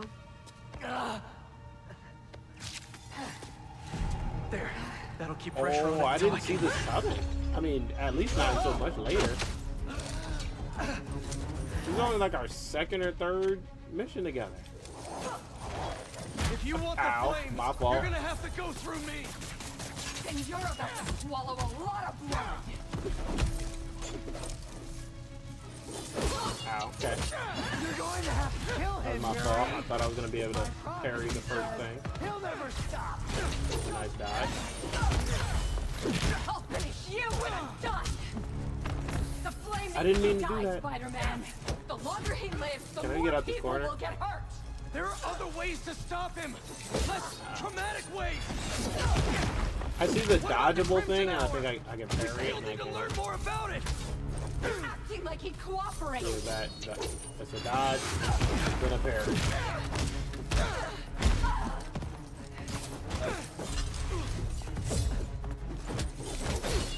Okay. This path I you're think on that was never ends actually well, Yuri. pretty easy. Trust me. Trust you? What about you trusting me? Ow, what the You fuck? weren't there the last time he escaped. You didn't find the Okay, I need 2 bars to do a You can finisher see on his her. face. No, I can't even imagine. But that still doesn't make this right. Fuck. I am not I letting missed him the get away parry. again. Okay, I gotta use up my bar to heal. Well, I can that's air too toss bad, it. Yuri, because I don't die. Shit, too early. It's not like I want to free him! No! You just want to go halfway! Do your parryable. Do your parryable. Damn. Stop the wrong person!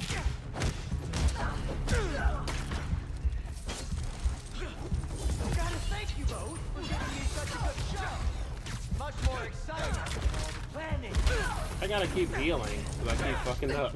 I didn't get a chance to see what the finisher looks like on her. Congratulations. You get to live out the rest of your life behind bars. And I owe it all to you.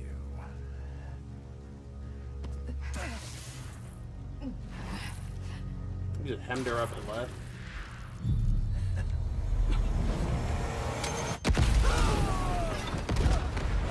This is the problem with these Spider-Man games, bro. They constantly... Oh, she survived that. That is so sick. God, that's beautiful. That is actually really cool. I'm only gonna enjoy this a little bit. They constantly show you the problems with being a hero, and they never like really address making those hard decisions and stuff. Get out of my way! Oh shit. You know I can't do that. What is that? What was that symbol? I'm trying to do the right thing. As if you have any idea what that means! She's not doing anything parryable.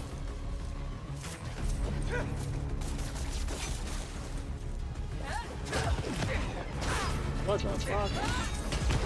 Okay, there we go. Damn, she got her whole health bar back, and I did not. I dodged! Try! I act! And you're never wrong! What is... Oh, that's just a big dodge symbol. I'm like, what is blue? We didn't talk about what blue dodge symbols be. Fuck. Stop being... You should have... How did that hit me? What? How did that hit me? Or did I dodge into a fire? Either way, that was not my fault. Get out of my way! That was the game's fault. You know I can't do that. Damn. I'm trying to do the right thing. Can I hit her with gadgets? I don't think I tried. Idea what that means. Oh, that wasn't a gadget, but okay. Try! I act! And you're never wrong. Wrong thing? Alright, I guess we'll just use that.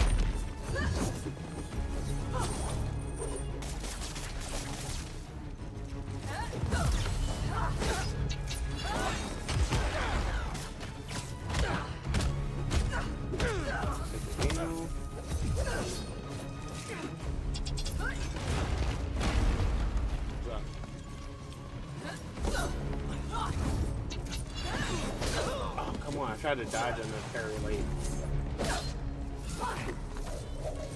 I don't mind the new parry mechanic. My problem is the animations are so random. I almost always parry early. Everything's blurry. You care more about being good than doing What the good. fuck? You always have. How did I get... I can't see what You she's used to doing. believe we could do both. Yeah. Then I grew up.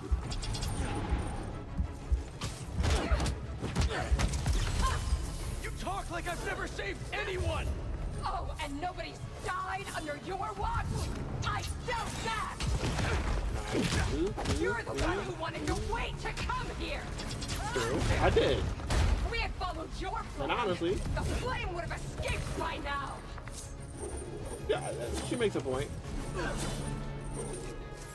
I know you're better than this. Okay, I left her. Such a waste of time. I don't actually need healing right now, so I'll hold off.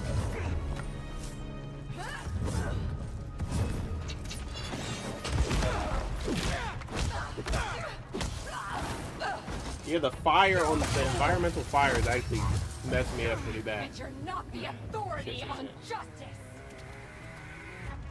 Why would you be? I hear her, but I don't see her. Oh, there she is.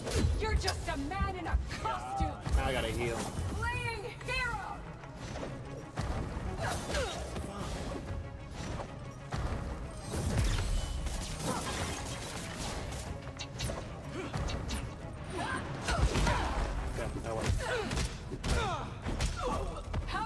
times have you messed up? Too many! I've never said I was perfect! Then stop acting like it and let's kill him! She's going crazy. Okay, I finally got a takedown on her. And it's probably the last one I ever needed.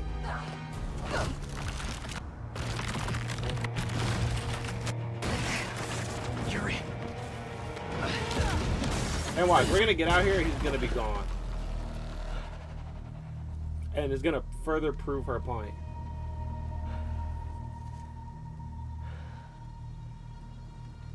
You okay? You need to figure out your priorities. Because I'd rather lose sleep over the one person I killed than all the ones I didn't save. She's doing a lot. She's doing a lot. In Spider-Man's defense, she's doing the most.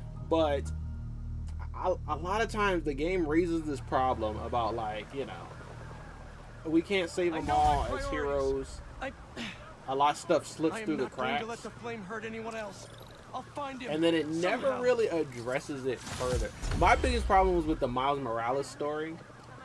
That, like, Finn was a really good character. Finn was a tinkerer. Whose mission is this? I don't know. We'll get to that later. Finn was a really good character as the tinkerer, and honestly raised a lot of really good questions. Finn was arming the community so they could fight back against corporations. She was doing it to avenge her brother, who was literally murdered by a corporation, and then there was a bunch of other people who would have adversely been harmed by this corporation. Finn was, like, in the right for like 90% of that game, and then out of nowhere they were like, well, yeah, but also let's make her too extreme. Oh god, that's a siren. Hold on. Pause for audio.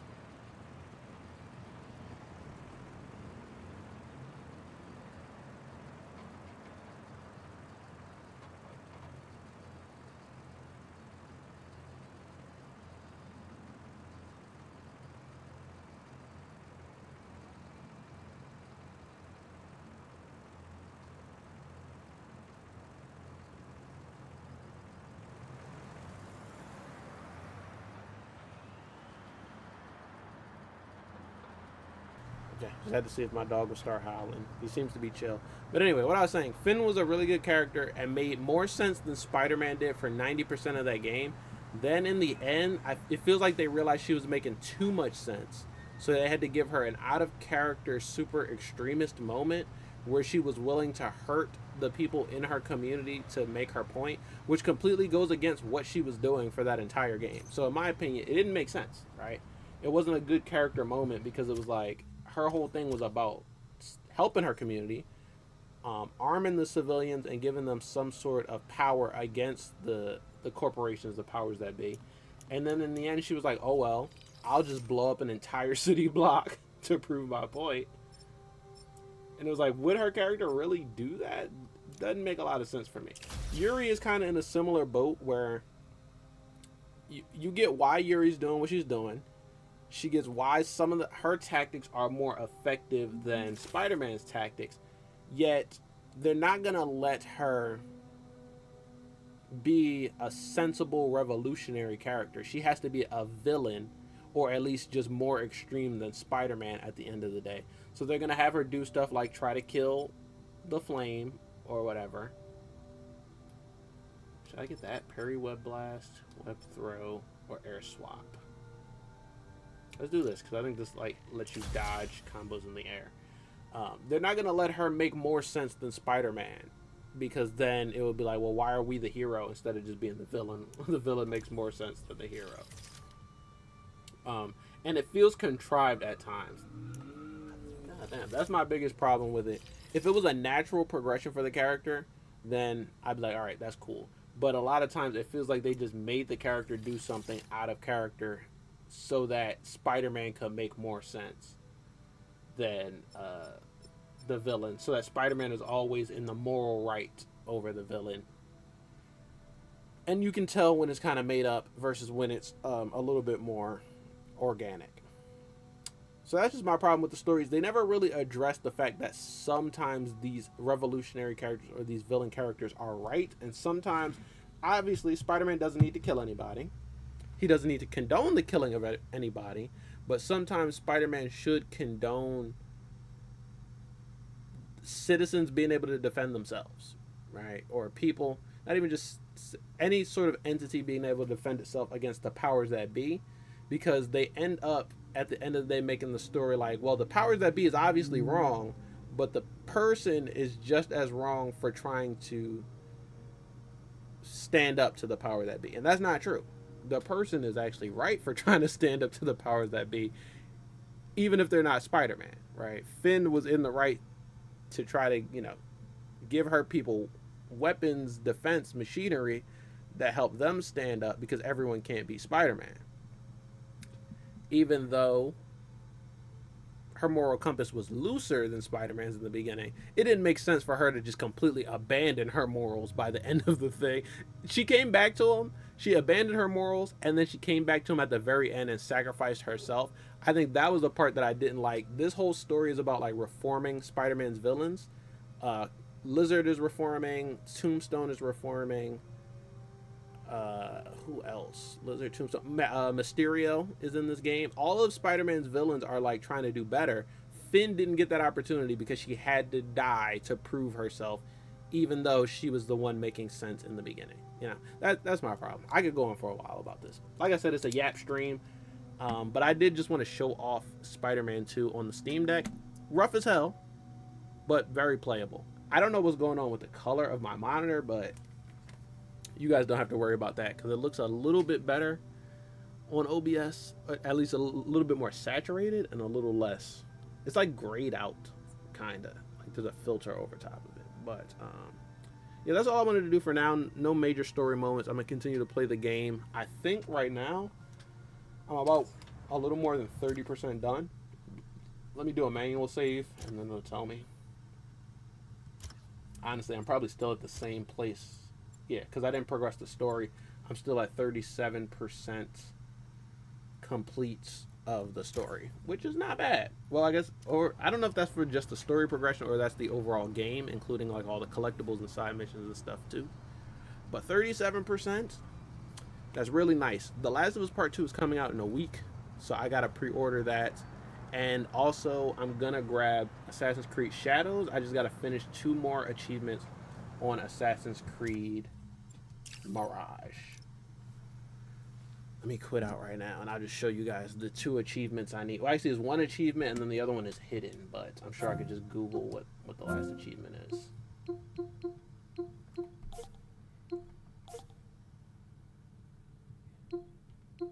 So yeah, I need this one. Assassinate 10 guards while blending in with the crowd.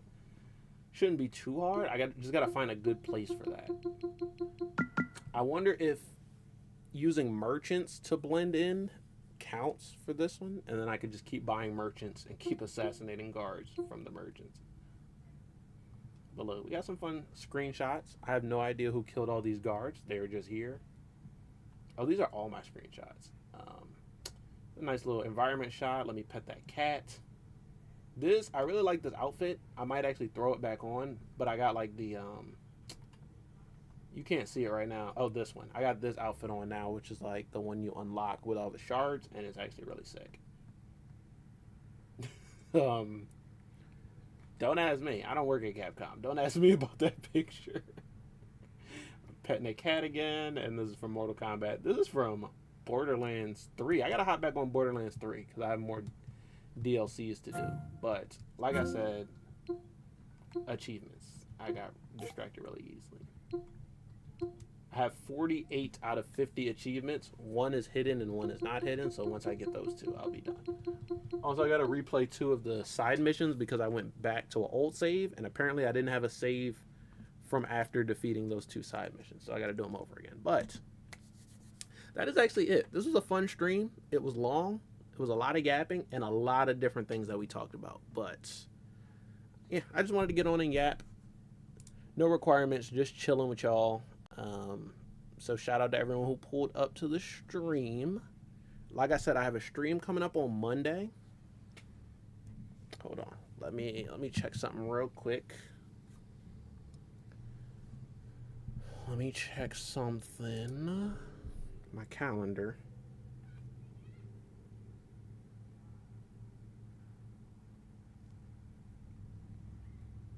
I said Monday. I have a stream coming up on Sunday. Sunday is going to be the Texas Showdown stream. I'm also going to play some Fatal Fury since the beta is out now. I'm going to be practicing that game. And then next week, next Wednesday, or is that Thursday? Oh, next Thursday, a week from today. The Last of Us Part 2 comes out on PC, and I'm going to do a day one live stream playing that.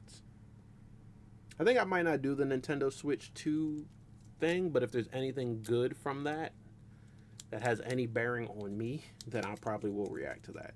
Tomorrow's video will be the God of War Ragnarok finale. If you haven't seen the God of War Ragnarok playthrough, I will actually, let me put that playlist in chat for y'all so you can check it out, because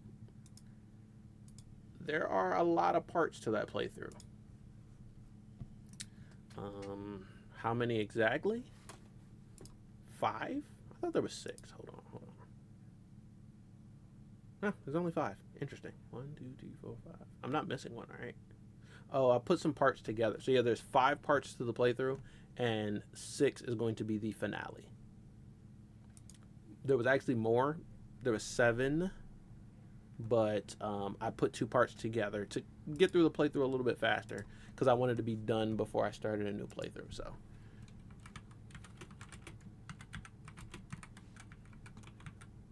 let me put it in chats.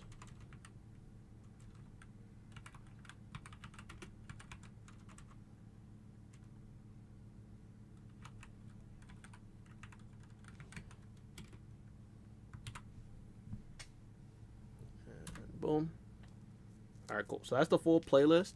It'll start at the beginning. It even includes the bonus episode, which is for members only, but you can check out the full thing from the beginning to the end, and tomorrow the finale will be out. We'll start The Last of Us Part 2 next week, next Thursday, and next Friday's video. Oh, shit. Damn it.